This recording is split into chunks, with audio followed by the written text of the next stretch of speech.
ഇന്നത്തെ ക്ലാസ്സിൽ നമ്മൾ നോക്കുന്നത് അഡ്മിനിസ്ട്രേറ്റീവ് ട്രൈബ്യൂണൽസ് ആക്ട് ആണ് 1985 ഈ ആക്ടിന് അണ്ടറിലുള്ള അഡ്മിനിസ്ട്രേറ്റീവ് ട്രൈബ്യൂണൽസും അവരുടെ പവേഴ്സ് ആൻഡ് ഫങ്ഷൻസ് എക്സ്റ്റാബ്ലിഷ്മെന്റ് ആണ് നമുക്ക് നോക്കേണ്ടത്. അപ്പോൾ അഡ്മിനിസ്ട്രേറ്റീവ് ട്രൈബ്യൂണൽസ് ആക്ട് 1985 എന്ന് പറയുമ്പോൾ ഈ ആക്ടിൽ സെക്ഷൻസ് ആദ്യം ആ ഒരു ഡെഫിനിഷൻസ് ഏരിയയൊക്കെയാണ് പറയുന്നത്. പിന്നെ അതിനുശേഷം chapter 2 establishment of the tribunals and the benches thereof, അതാണ് ചാപ്റ്റർ 2. ട്രൈബ്യൂണൽസിൻ്റെ എക്സ്റ്റാബ്ലിഷ്മെൻറ്റ് എങ്ങനെയാണ്, അവരുടെ ആ ഒരു ഓഫീസ് കണ്ടീഷൻസ്, കാര്യങ്ങൾ, അപ്പോയിൻമെൻറ്റ്, റിമൂവലൊക്കെ.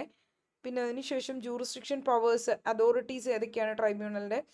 പിന്നെ അതുപോലെ ശേഷം പ്രൊസീജിയർ എങ്ങനെയാണ്, ഈ ട്രൈബ്യൂണലിൻ്റെ പ്രൊസീജിയേഴ്സ്, ആപ്ലിക്കേഷൻസ് കാര്യം കിട്ടുന്ന എങ്ങനെയാണ്, അവരുടെ പവേഴ്സ് കാര്യങ്ങളൊക്കെ പറയുന്നു. പിന്നെയുള്ള മിസ്ലേനിയസ് പ്രൊവിഷൻസ്. സോ അപ്പോൾ ആക്ച്വലി 27 സെക്ഷൻസ് നമുക്ക് മെയിൻ ആയിട്ട് നോക്കാനുള്ളത്. പിന്നെ ബാക്കിയുള്ള 28 to 37 വരെയുള്ള മിസ്ലേനിയസ് പ്രൊവിഷൻസ് നമ്മൾ ജസ്റ്റ് മനസ്സിലാക്കി വെച്ചാൽ മതി, അത്ര ഇമ്പോർട്ടൻ്റ് അല്ല. അപ്പോൾ അഡ്മിനിസ്ട്രേറ്റീവ് ട്രൈബ്യൂണൽസ് ആക്ട് 1985.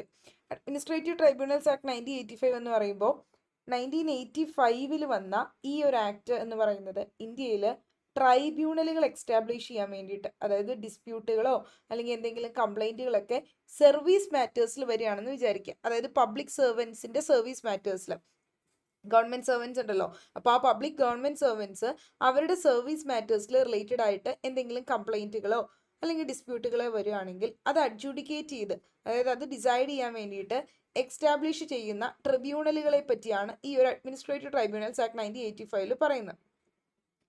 സോ ഈ ഒരു ആക്ട് എനാക്ട് ചെയ്തിട്ടുള്ളത് മെയിനായിട്ടും എന്തിനു വേണ്ടിയിട്ടാണെന്ന് വെച്ചാൽ ഹൈക്കോടതിയുടെ ബേർഡൻ കുറയ്ക്കാൻ വേണ്ടിയിട്ടാണ്. അതായത് പണ്ട് ഈ പറയുന്ന ആക്ട് വരുന്നതിനൊക്കെ മുമ്പ് തന്നെ സർവീസ് റിലേറ്റഡ് ആയിട്ടുള്ള ഡിസ്പ്യൂട്ടുകളൊക്കെ ഗവൺമെൻറ് എംപ്ലോയീസിൻ്റെ ഡിസൈഡ് ചെയ്തുകൊണ്ടിരുന്നത് റെഗുലർ ആയിട്ടുള്ള കോടതികൾ വഴിയാണ്, എസ്പെഷ്യലി നമ്മുടെ ഹൈക്കോർട്ട് വഴിയായിരുന്നു. അപ്പോൾ ഈ ആക്ട് വന്നത് വഴിയായിട്ട് ഹൈക്കോർട്ടിൻ്റെ ബേർഡൻ കുറഞ്ഞു. അതുപോലെ തന്നെ ഈ പറയുന്ന കുറച്ചുകൂടി സ്പീഡി ആയിട്ടുള്ള ജസ്റ്റിസ് അവിടെ എൻഷുർ ചെയ്തു, അല്ലെങ്കിൽ ഗവൺമെൻറ് എംപ്ലോയീസിനും ജസ്റ്റിസ്, സ്പെഷ്യലൈസ്ഡ് ജസ്റ്റിസ് അവിടെ എൻഷുർ ചെയ്യുകയാണ് ചെയ്തത്. അപ്പോൾ ഈ ആക്ട് വരുന്നതിന് മുമ്പ് സർവീസ് റിലേറ്റഡ് ഡിസ്പ്യൂട്ട്സ് ഒക്കെ ഗവൺമെൻറ് എംപ്ലോയീസ് ഡിസൈഡ് ചെയ്തിരുന്നത് നമ്മൾ പറഞ്ഞു റെഗുലർ കോടതി വഴിയായിട്ടാണ്, അതായത് എസ്പെഷ്യലി ഹൈക്കോർട്ട് വഴിയായിട്ടാണ്. പിന്നീട് ആ ഒരു അങ്ങനെ വന്നപ്പോൾ ഡിലേ വന്നു. അപ്പോൾ ഡിലേ വന്നപ്പോൾ 42nd കോൺസ്റ്റിറ്റ്യൂഷണൽ അമെൻമെൻറ്റ്, 42ാമത് കോൺസ്റ്റിറ്റ്യൂഷണൽ അമെൻമെൻറ്റ് ആക്ട് 1976 വഴിയായിട്ട് കോൺസ്റ്റിറ്റ്യൂഷനിലേക്ക് ഒരു ആർട്ടിക്കിൾ ഇൻട്രൊഡ്യൂസ് ചെയ്തു. ആർട്ടിക്കിൾ 323A നമുക്ക് നോക്കാം. ആർട്ടിക്കിൾ 323A കേട്ടോ, 323A കോൺസ്റ്റിറ്റ്യൂഷൻ്റെ ആർട്ടിക്കിൾ 323A ഇൻസേർട്ട് ചെയ്തു. ഈ കോൺസ്റ്റിറ്റ്യൂഷനിൽ ആർട്ടിക്കിൾ 323A എന്ന് പറയുന്ന ആർട്ടിക്കിൾ ഇൻസേർട്ട് ചെയ്തു. അപ്പോൾ ഈ 323A എന്ന് പറയുന്ന ആർട്ടിക്കിളിൻ്റെ അകത്ത് 42nd അമെൻമെൻറ്റ് വഴിയായിട്ട് ഇൻട്രൊഡ്യൂസ് ചെയ്ത ഈ ആർട്ടിക്കിളിൽ പറയുന്നത് പാർലമെൻറ്റിന് പവർ കൊടുത്തിരിക്കുകയാണ്. അഡ്മിനിസ്ട്രേറ്റീവ് ട്രൈബ്യൂണൽസ് എക്സ്റ്റാബ്ലിഷ് ചെയ്യാനുള്ള പവർ പാർലമെൻറ്റിന് കൊടുക്കുകയാണ് ഈ ഒരു അമെൻമെൻറ്റ് വഴിയായിട്ട് 323A ചെയ്തത്. അപ്പോൾ ഈ ഒരു പവർ വഴിയായിട്ട് പാർലമെൻറ്റ് അങ്ങനെ കൊണ്ടുവന്ന ആ ഒരു ട്രൈബ്യൂണൽ ആക്ട് ആണ് അഡ്മിനിസ്ട്രേറ്റീവ് ട്രൈബ്യൂണൽ ആക്ട് 1985 എന്ന് പറയുന്നത്. ഈ ആക്ടിൻ്റെ മെയിൻ ഉദ്ദേശം എന്ന് പറയുന്നത് ഇത് തന്നെയാണ്. എന്ന് നോക്കിയേ, an act two provide for the adjudication or trial of administrative tribunals of disputes and complaints with respect to the recruitment and conditions of service of persons appointed to public services and post in connection with the affairs of the union or of any state or any local or other authority within the territory of India or under the control of the government of India or any corporation or society owned or controlled by the government in pursuance of the article 323A of the constitution or for matters connected therewith or incidental thereto. അപ്പോൾ ഇതിൽ പറയുന്ന ഈ act provide ചെയ്യുന്നത് ഒരു specialised ആയിട്ടുള്ള ഒരു mechanism അല്ലെങ്കിൽ ഒരു സ്പീഡി മെക്കാനിസമാണ് പ്രൊവൈഡ് ചെയ്യുന്നത്. എന്തിനു വേണ്ടിയിട്ട്? പബ്ലിക് സർവീസുമായി ബന്ധപ്പെട്ട് എന്തെങ്കിലും ഡിസ്പ്യൂട്ടുകൾ വരുമ്പോൾ അത് റിസോൾവ് ചെയ്ത് തീർക്കാനുള്ള ഒരു സ്പീഡി അല്ലെങ്കിൽ ഒരു സ്പെഷ്യലൈസ്ഡ് ആയിട്ടുള്ള ഒരു മെക്കാനിസമാണ് ഈ ആക്ടിൻ്റെ അകത്ത് പ്രൊവൈഡ് ചെയ്യുന്നത്. അതായത് നമ്മൾ ഹൈക്കോർട്ടിൽ അല്ലെങ്കിൽ സുപ്രീം കോർട്ടിൽ പെൻഡൻസി കേസുകൾ കുറയ്ക്കാൻ വേണ്ടിയിട്ട് ജുഡീഷ്യൽ അല്ലെങ്കിൽ ഒരു ടെക്നിക്കൽ എക്സ്പെർട്ടൈസ് വഴിയായിട്ടുള്ള ട്രൈബ്യൂണലുകളെ എക്സ്റ്റാബ്ലിഷ് ചെയ്യുകയാണ് ചെയ്യുന്നത്. ഈ ആക്ടിന് അണ്ടറിൽ സെൻട്രൽ അഡ്മിനിസ്ട്രേറ്റീവ് ട്രൈബ്യൂണലും, അതായത് സെൻട്രൽ ഗവൺമെൻറ് എംപ്ലോയീസിൻ്റെ സർവീസ് മാറ്റേഴ്സ് ഡീൽ ചെയ്യാൻ സെൻട്രൽ അഡ്മിനിസ്ട്രേറ്റീവ് ട്രൈബ്യൂണലും, സ്റ്റേറ്റിലെ എംപ്ലോയീസിനെ ഡീൽ ചെയ്യാൻ വേണ്ടിയിട്ട് സ്റ്റേറ്റ് അഡ്മിനിസ്ട്രേറ്റീവ് ട്രൈബ്യൂണൽസിൻ്റെ കാര്യങ്ങളെ പറ്റി പറയുന്നുണ്ട്. അപ്പോൾ അവരുടെ റിക്രൂട്ട്മെൻറ്റ്, അവരുടെ സർവീസ് കണ്ടീഷൻസ് എങ്ങനെയാണ്, ഈ പറയുന്ന അവരുടെ ഓഫീസ് കണ്ടീഷൻസ്, ഇതൊക്കെയാണ് നമ്മൾ നോക്കുന്നത്. പക്ഷേ ഈ ആക്ട് ആംഡ് ഫോഴ്സസിലെ മെമ്പേഴ്സിനൊന്നും അപ്ലൈ ചെയ്യുന്നില്ല. അതുപോലെ തന്നെ supreme court and high court employees ഓഫീസേഴ്സിനെ അപ്പോയിന്റ് ചെയ്യുന്നില്ല. പിന്നെ പാർലമെന്റിലെയും സ്റ്റേറ്റ് ലെജിസ്ലേച്ചറിലേക്ക് സെക്രട്ടറിയൽ സ്റ്റാഫുകൾക്ക് ഈ ഒരു ആക്ട് അല്ല നമ്മൾ അപ്ലൈ ചെയ്യുന്നത്. ഈ ആക്ടിന്റെ പ്രിയാമ്പിളാണ് നമ്മളിപ്പോൾ നോക്കിയത്. ഇനി ചാപ്റ്റർ ചാപ്റ്റർ 1 പറയുന്ന അതിന്റെ preliminary short title extend and commencement ആണ്. Act may be called the administrative tribunals act 1985 എന്നാണ് വിശേഷിപ്പിക്കുന്നത്. It extend insofar as it related to central administrative tribunals. ഇതിൽ എന്ത് ചെയ്യുന്നുണ്ട്? Central administrative tribunals for whole India establish ചെയ്യുന്നുണ്ട്. ആക്ടിന്റെ short title പറയുമ്പോൾ നമ്മൾ പറഞ്ഞു അഡ്മിനിസ്ട്രേറ്റീവ് ട്രൈബ്യൂണൽസ് ആക്ട് 1985 എന്നാണ് ആക്ടിനെ വിശേഷിപ്പിക്കുന്നത്. എക്സ്റ്റെൻഡ് നമ്മൾ നോക്കുന്നത് central administrative tribunal act concern ചെയ്ത് നോക്കുകയാണെങ്കിൽ ഈ ആക്ടിന് അണ്ടറിൽ വന്നിട്ടുള്ള സെൻട്രൽ അഡ്മിനിസ്ട്രേറ്റീവ് ട്രൈബ്യൂണൽ എന്ന് പറയുന്നത് extend to whole of India ആണ് എക്സ്റ്റെൻഡ് ചെയ്യുന്നത്. പക്ഷേ ഈ ആക്ടിന് അണ്ടറിൽ സ്റ്റേറ്റ് അഡ്മിനിസ്ട്രേറ്റീവ് ട്രൈബ്യൂണൽസും വന്നിട്ടുണ്ട്. ആ സ്റ്റേറ്റ് അഡ്മിനിസ്ട്രേറ്റീവ് ട്രൈബ്യൂണൽ എക്സ്റ്റെൻഡ് ചെയ്യുന്ന ഓരോ പെർട്ടിക്കുലർ സ്റ്റേറ്റിലേക്ക് മാത്രമാണ്. പക്ഷേ ഇപ്പോൾ ഏതെങ്കിലും ഒരു ജോയിന്റ് ആയിട്ടുള്ള ട്രൈബ്യൂണൽ വേണമെങ്കിൽ സെറ്റപ്പ് ചെയ്യാം. രണ്ടിൽ കൂടുതലോ സ്റ്റേറ്റ്സിന് വേണ്ടിയിട്ട് ജോയിന്റ് ട്രൈബ്യൂണലും വേണമെങ്കിൽ സെറ്റപ്പ് ചെയ്യാൻ പറ്റുന്നതാണ്. അപ്പോൾ അതാ പറയുന്നത് സെൻട്രൽ അഡ്മിനിസ്ട്രേറ്റീവ് ട്രൈബ്യൂണൽ ആണ് whole of India. And to the provisions of this act, insofar as they are related to Central Administrative Tribunal, shall come into force on such date as the central government may notification appoint ചെയ്യുന്ന പ്രകാരം. ഇനി act not to apply certain പേഴ്സൺസിന് ഈ ഒരു act apply ചെയ്യുന്നില്ല. ആർക്ക് apply ചെയ്യാത്ത?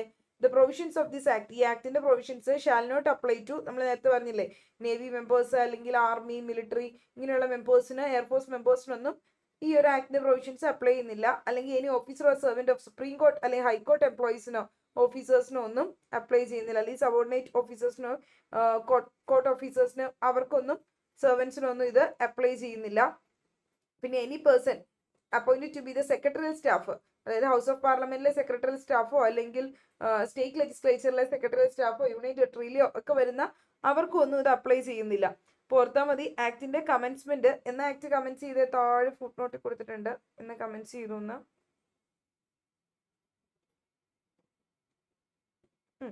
ആക്ടിന്റെ provisions അനുസരിച്ച് ഈ central administrative tribunal came into force ആവുന്ന എന്നാണ് പറഞ്ഞിരിക്കുന്നത്? ഓൺ ദി ഡേറ്റ്, മുകളിൽ നോക്കിയേ, The provisions of this act അനുസരിച്ച് central administrative tribunal came into force ആവുന്നത് ഓൺ ദി ഡേറ്റ് എന്നാണോ ഈ പറയുന്ന സെൻട്രൽ ഗവൺമെന്റ് നോട്ടിഫൈ ചെയ്യുന്നത് ആ ഡേറ്റിലായിരിക്കും കെയിം ഇൻ ടു ഫോഴ്സ് ആവുന്നതെന്നാണ്. അപ്പോൾ അങ്ങനെ നമ്മുടെ CAT, അതായത് central administrative tribunal came into force ആയ ഡേറ്റ് ഒന്ന് ഓർത്ത് വെച്ചോളൂ. 1 July 1985 July 1 1985 CAT came into force ആയത്, central administrative tribunal. State administrative tribunal എന്ന് പറയുന്നത് കെയിം ഇൻ ടു ഫോഴ്സ് ആയത് സെൻട്രൽ അഡ്മിനിസ്ട്രേറ്റീവ് ട്രൈബ്യൂണൽ ഓരോ സ്റ്റേറ്റിലും നോട്ടിഫൈ ചെയ്ത ഡേറ്റ് അനുസരിച്ചിട്ടാണ്. ഇനി ആക്ട് അപ്ലൈ ചെയ്യാത്തത് ആർക്കൊക്കെയാണെന്നാണ് നമ്മൾ നോക്കിയത്? ആംഡ് ഫോഴ്സസിലെ മെമ്പർ, അതായത് നേവൽ, മിലിറ്ററി, എയർഫോഴ്സ് അങ്ങനെയുള്ള ആംഡ് ഫോഴ്സസ് യൂണിയനിലുള്ള ഇവർക്കൊന്നും ആപ്ലിക്കബിൾ അല്ല. സുപ്രീം കോടതി, ഹൈക്കോർട്ട് സെർവന്റ് ഓഫീസറിനൊന്നും ആപ്ലിക്കബിൾ അല്ല, അല്ലെങ്കിൽ സബോർഡിനേറ്റ് കോർട്സിലൊന്നും. പിന്നെ Lok Sabha, Rajya Sabha secretarial staff, parliament secretarial staff person ഇവർക്കൊന്നും ആപ്ലിക്കബിൾ അല്ല.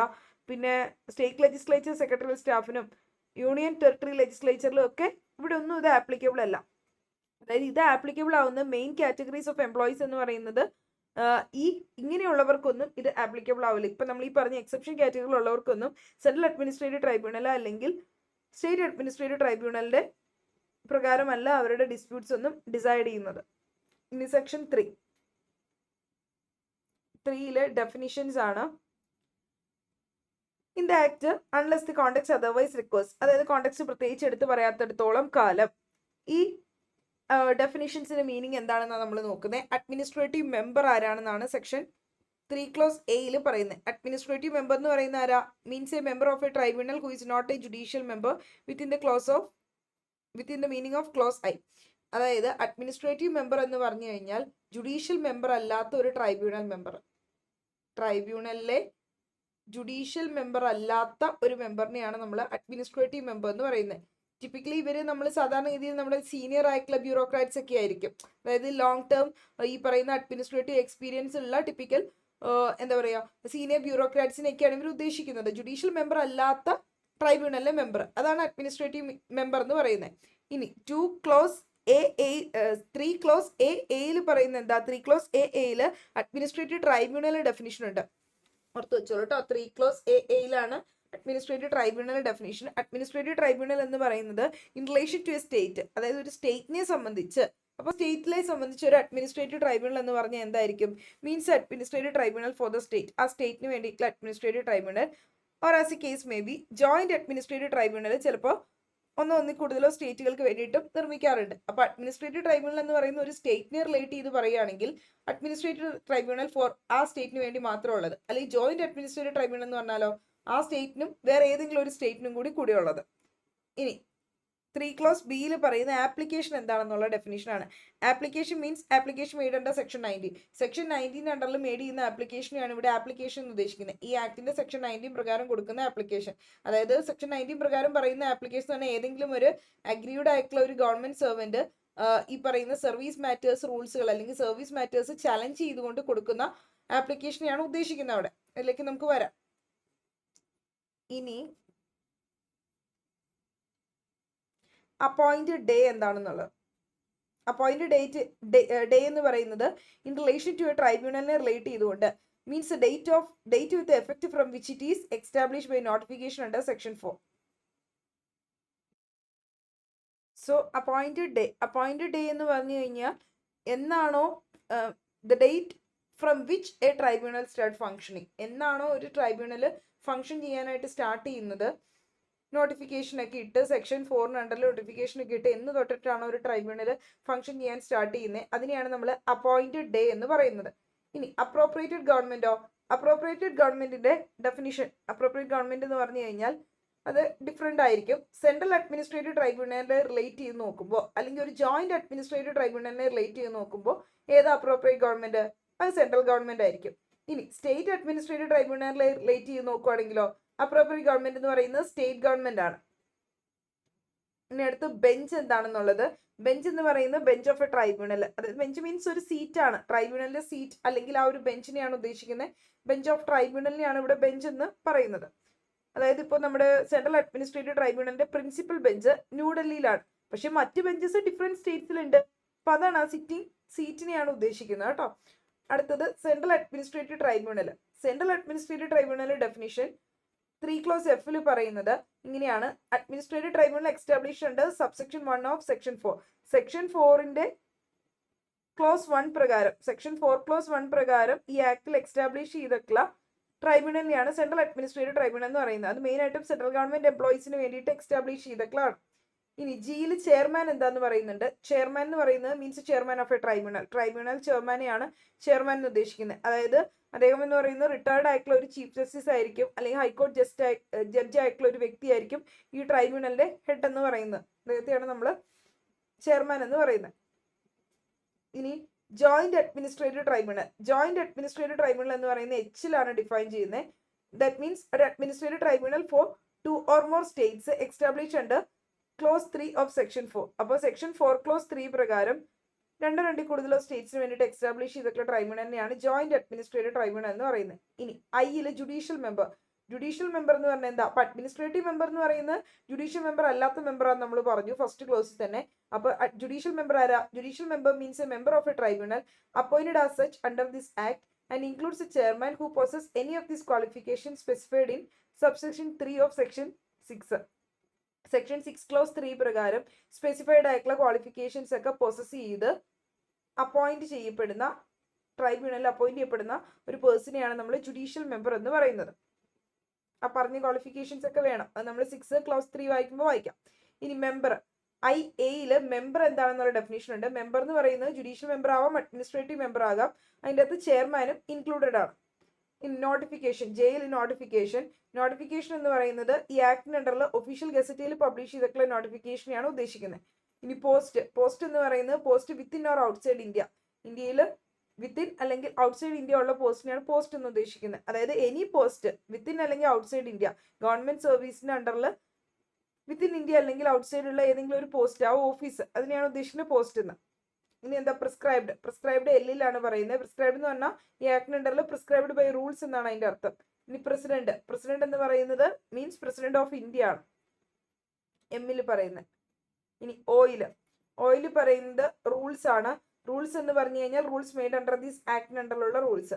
പിയിൽ സർവീസ് എന്ന് പറഞ്ഞാൽ വിത്തിൻ ഇന്ത്യയിലുള്ള സർവീസ് അല്ലെങ്കിൽ ഔട്ട്സൈഡ് സർവീസ് ആയിരിക്കും. അതായത് ഗവൺമെന്റിന്റെ അണ്ടറിൽ വിത്തിൻ ഇന്ത്യയിലുള്ള അല്ലെങ്കിൽ ഔട്ട്സൈഡ് ഇന്ത്യയിലുള്ള സർവീസ് ആകാം. ഇനി സർവീസ് മാറ്റേഴ്സ് എന്താണെന്നുണ്ട്. സർവീസ് മാറ്റേഴ്സ് എന്ന് പറയുന്നത് Actually, in relation to a person means all matters relation to the condition of his service in connection with the affairs of the union or any state or any local or other authority within the territory of India or under the control of the government of India, as the case may be, of any corporation, society on or controlled by the government as respect. അതായത് service matters എന്ന് പറയുമ്പോഴേക്കും നമ്മൾ ഒരു important definition ആണ് കേട്ടോ, അതൊന്ന് നോക്കി പോവുക. സർവീസ് മാറ്റർ എന്ന് പറഞ്ഞു കഴിഞ്ഞാൽ അതിൻ്റെ അകത്ത് എല്ലാ മാറ്ററുകളും കവർ ചെയ്യുന്നുണ്ട്. എങ്ങനെ? കണ്ടീഷൻ ഓഫ് സർവീസ്, എംപ്ലോയീസിന്റെ കണ്ടീഷൻ ഓഫ് സർവീസുമായി റിലേറ്റഡ് ആയിട്ടുള്ള എല്ലാ മാറ്റേഴ്സും അതിൻ്റെ അകത്ത് കവേർഡ് ആണ്. എങ്ങനെയുള്ള എംപ്ലോയീസിന്റെ കണ്ടീഷൻ ഓഫ് സർവീസ് ആണ്? എംപ്ലോയീസ് ഇൻ എവിടെയുള്ള എംപ്ലോയീസാ? As respect the employees in ഈ പറയുന്ന യൂണിയൻ അല്ലെങ്കിൽ സ്റ്റേറ്റ് ഗവൺമെന്റ് സർവീസസിൽ പറയുന്നില്ല, യൂണിയൻ ഗവൺമെന്റ് അല്ലെങ്കിൽ സ്റ്റേറ്റ് ഗവൺമെന്റ്, അതായത് യൂണിയൻ ഗവൺമെന്റിന്റെയോ സ്റ്റേറ്റ് ഗവൺമെന്റിന്റെയോ അണ്ടറിൽ വർക്ക് ചെയ്യുന്ന എംപ്ലോയീസിന്റെ കണ്ടീഷൻ ഓഫ് സർവീസുമായി റിലേറ്റഡ് ആയിട്ടുള്ള എല്ലാ മാറ്റേഴ്സും സർവീസ് മാറ്റർ ആണ്. പിന്നെ അതല്ലെങ്കിൽ ഗവൺമെന്റിന്റെ കൺട്രോളിലുള്ള ലോക്കൽ അതോറിറ്റി ഓർ അതർ അതോറിറ്റിയുടെ അണ്ടറിലുള്ള എംപ്ലോയീസിന്റെ കണ്ടീഷൻ ഓഫ് സർവീസുമായി റിലേറ്റഡ് ആയിട്ടുള്ള എല്ലാ മാറ്റേഴ്സും സർവീസ് മാറ്റർ ആണ്. അതല്ലെങ്കിൽ ഗവൺമെന്റ് കൺട്രോൾ ചെയ്യുന്ന അല്ലെങ്കിൽ ഗവൺമെന്റ് ഓൺ ചെയ്യുന്ന ഏതെങ്കിലും കോർപ്പറേഷൻസ് അല്ലെങ്കിൽ സൊസൈറ്റീസ് അവരുടെ കൺട്രോളിൽ വരുന്ന എംപ്ലോയീസ് അല്ലെങ്കിൽ അവരുടെ ആ ഒരു കോർപ്പറേഷൻ അല്ലെങ്കിൽ സൊസൈറ്റീസിൽ വർക്ക് ചെയ്യുന്ന എംപ്ലോയീസിന്റെ കണ്ടീഷൻ ഓഫ് സർവീസുമായി റിലേറ്റഡ് ആയിട്ടുള്ള സർവീസ്, ഇതെല്ലാം തന്നെ സർവീസ് മാറ്റർ ആണ്. ഇപ്പൊ സർവീസ് മാറ്റർ എന്ന് പറയുന്നത് ഒന്ന് ഓർത്ത് വയ്ക്കുക, ക്യൂവിലാണ് പറയുന്നത്. സെക്ഷൻ 3 ക്ലോസ് ക്യൂവില് സർവീസ് മാറ്റർ എന്ന് പറഞ്ഞാൽ എല്ലാ മാറ്റേഴ്സും വരും. എങ്ങനെയുള്ള ഈ എംപ്ലോയീസിന്റെ കണ്ടീഷൻ ഓഫ് സർവീസുമായി ബന്ധപ്പെട്ട എല്ലാ മാറ്റേഴ്സും. അതൊക്കെ ഏതൊക്കെ എംപ്ലോയീസ് ആണെന്ന് ഓർക്കാം കേട്ടോ. യൂണിയൻ അല്ലെങ്കിൽ സ്റ്റേറ്റ് ഗവൺമെന്റ് സർവീസിൽ വരുന്നത്, ലോക്കൽ അല്ലെങ്കിൽ other authorities under the government കൺട്രോളിൽ വരുന്നത്, അല്ലെങ്കിൽ corporation societies own or control by the ഗവൺമെന്റിൽ വരുന്നതൊക്കെ. അപ്പൊ ഇതിന്റെ അകത്ത് എന്തൊക്കെ കാര്യങ്ങൾ ഇൻക്ലൂഡഡ് ആണ്? അവരുടെ റെമ്യൂണറേഷനുമായി ബന്ധപ്പെട്ട കാര്യങ്ങൾ ഇൻക്ലൂഡഡ് ആണ്. അതായത് അവരുടെ allowance, salary, pension, retirement benefits ഒക്കെ ഇൻക്ലൂഡഡ് ആണ്. അതുമായി ബന്ധപ്പെട്ട മാറ്റേഴ്സ് അതിൽ ഇൻക്ലൂഡഡ് ആവും. പിന്നെ അടുത്ത് നോക്കിയേ, ടെന്യൂറുമായി ബന്ധപ്പെട്ട്, അതായത് അവരുടെ ആ ഒരു confirmation, seniority, promotion, reversion, premature ആയിട്ടുള്ള റിട്ടയർമെന്റ്, സൂപ്പറാനുവേഷൻ, ഇങ്ങനെയുള്ള കാര്യങ്ങളൊക്കെ അതിൽ ഉൾപ്പെടുന്നതാണ്. പിന്നെ ലീവ് ഓഫ് എനി കൈൻഡ്, ഒരു ലീവുമായി ബന്ധപ്പെട്ട കാര്യങ്ങൾ, അല്ലെങ്കിൽ ഡിസിപ്ലിനറി മാറ്റേഴ്സ്, അതായത് അവരെ സസ്പെൻഷൻ, ഡിസ്മിസൽ, പെനാൽറ്റി, ഇങ്ങനെയുള്ള കാര്യങ്ങൾ. പിന്നെ മറ്റേതെങ്കിലും മാറ്റേഴ്സ് ഈ സർവീസ് കണ്ടീഷൻസുമായിട്ട് കണക്റ്റഡ് ആയിട്ട് വരുന്നത്. ഇതെല്ലാം തന്നെ ഇങ്ങനെയുള്ള എല്ലാ മാറ്റേഴ്സും തന്നെ, ഇങ്ങനെയുള്ള എല്ലാ കണ്ടീഷൻ ഓഫ് സർവീസും ഈ പറയുന്ന നേരത്തെ പറഞ്ഞ എല്ലാ എംപ്ലോയീസിന്റെ ഏതിൽ വരുന്ന സർവീസ് മാറ്റേഴ്സിന്റെ അകത്ത് വരുന്ന.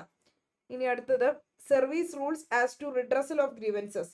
എന്താ service rules as to redressal of grievances എന്ന് പറഞ്ഞു കഴിഞ്ഞാൽ, in relation to any matter means the rules, regulations, orders or other instruments or arrangements as in force for the time being with respect to redressal otherwise than under this act of any grievance in relation to such matters. So service rules as to redressal of grievances എന്ന് പറഞ്ഞു കഴിഞ്ഞാൽ existing ആയിട്ടുള്ള rules അല്ലെങ്കിൽ അവിടെയുള്ള regulations അല്ലെങ്കിൽ arrangements അത് ആക്ടിന് പുറത്തുള്ളതാകാം. എന്തിനു വേണ്ടിയിട്ട്? ഈ ഒരു എംപ്ലോയീസിന്റെ ഗ്രീവൻസസ് റിഡ്രസൽ ചെയ്യാൻ വേണ്ടി, ഈ എംപ്ലോയീസിന്റെ ഗ്രീവൻസസ് റിഡ്രസൽ ചെയ്യാൻ വേണ്ടി ആക്ടിന് ഔട്ട്സൈഡ് ആയിട്ടുള്ള എന്തെങ്കിലും അറേഞ്ച്മെന്റുകളോ അല്ലെങ്കിൽ റെഗുലേഷൻസോ അല്ലെങ്കിൽ വേറെ എന്തെങ്കിലും മറ്റ് എക്സിസ്റ്റിംഗ് റൂൾസോ, ഇതിനൊക്കെയാണ് service rules as to the redressal of grievances എന്ന് പറയുന്നത്. ഇനി അടുത്തത്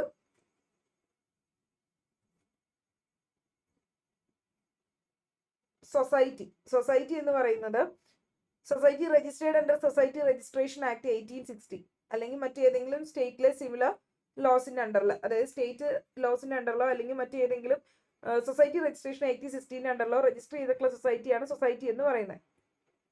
ഇനി സുപ്രീം കോർട്ട് എന്ന് പറഞ്ഞാൽ എന്താ? Means supreme court of India ആണ്. ഇനി ട്രൈബ്യൂണൽ ടിയിലാണ് ട്രൈബ്യൂണൽ ഡെഫിനിഷൻ. ട്രൈബ്യൂണൽ എന്ന് പറഞ്ഞാൽ സെൻട്രൽ അഡ്മിനിസ്ട്രേറ്റീവ് ട്രൈബ്യൂണൽ അല്ലെങ്കിൽ സ്റ്റേറ്റ് അഡ്മിനിസ്ട്രേറ്റീവ് ട്രൈബ്യൂണൽ അല്ലെങ്കിൽ ജോയിന്റ് അഡ്മിനിസ്ട്രേറ്റീവ് ട്രൈബ്യൂണൽ ആകാം. ഈ വൈസ് ചെയർമാൻ എന്ന് പറയുന്നത് ആരാണ്? Means a member who has been authorised by the appropriate government to perform administrative functions at each of the places where benches of the tribunal have been set up. അതായത് vice chairman എന്ന് പറയുമ്പോൾ ഇപ്പോൾ ഈ vice chairman എന്ന് പറയുന്ന provision ഇല്ല കേട്ടോ. 2007 ആയപ്പോഴേക്കും അതെടുത്ത് ഒമിറ്റ് ചെയ്തിട്ടുണ്ട്. അതായത് വൈസ് ചെയർമാൻ എന്ന് പറഞ്ഞു കഴിഞ്ഞാൽ നേരത്തെ ഒരു എന്താ പറയുക, ഒരു ഓതറൈസ്ഡ് ആയിട്ടുള്ള ഒരു മെമ്പർ, അതായത് അഡ്മിനിസ്ട്രേറ്റീവ് ഫംഗ്ഷൻസ് പല ഡിഫറെന്റ് ബെഞ്ചസിലും പെർഫോം ചെയ്യാൻ ഓതറൈസ്ഡ് ആയിട്ടുള്ള ഒരു മെമ്പർ, അതായതാണ് നമ്മൾ വൈസ് ചെയർമാൻ എന്ന് പറയുന്നത്. ആഫ്റ്റർ 2007 അമെൻമെന്റിന് ശേഷം ഈ വൈസ് ചെയർമാന്റെ പോസ്റ്റ് എടുത്ത് റിമൂവ് ചെയ്തു. ഇപ്പൊ ചെയർമാനും മറ്റ് എക്സിസ്റ്റിംഗ് മെമ്പേഴ്സും മാത്രമേ ഉള്ളൂ.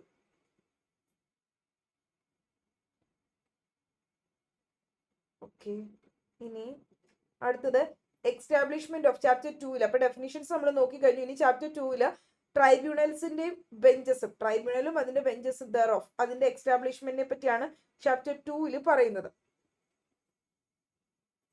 അപ്പോൾ ഫസ്റ്റ് തന്നെ section 4 establishment of administrative tribunal. Yes, administrative ട്രൈബ്യൂണലിന്റെ എക്സ്റ്റാബ്ലിഷ്മെന്റിനെ പറ്റിയാണ് സെക്ഷൻ 4 പറയുന്നത്.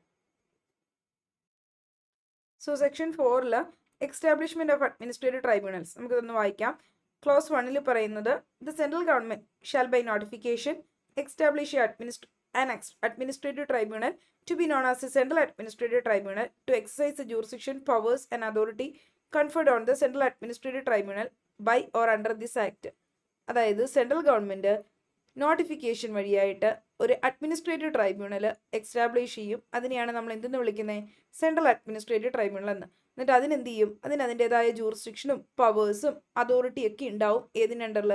ഈ ആക്ടിൻ്റെ അണ്ടറിൽ കൊടുത്തിട്ടുള്ള പവേഴ്സും ജൂറിസ്ഡിക്ഷനും ഒക്കെ ഉണ്ടാവും. ഇനി ക്ലോസ് 2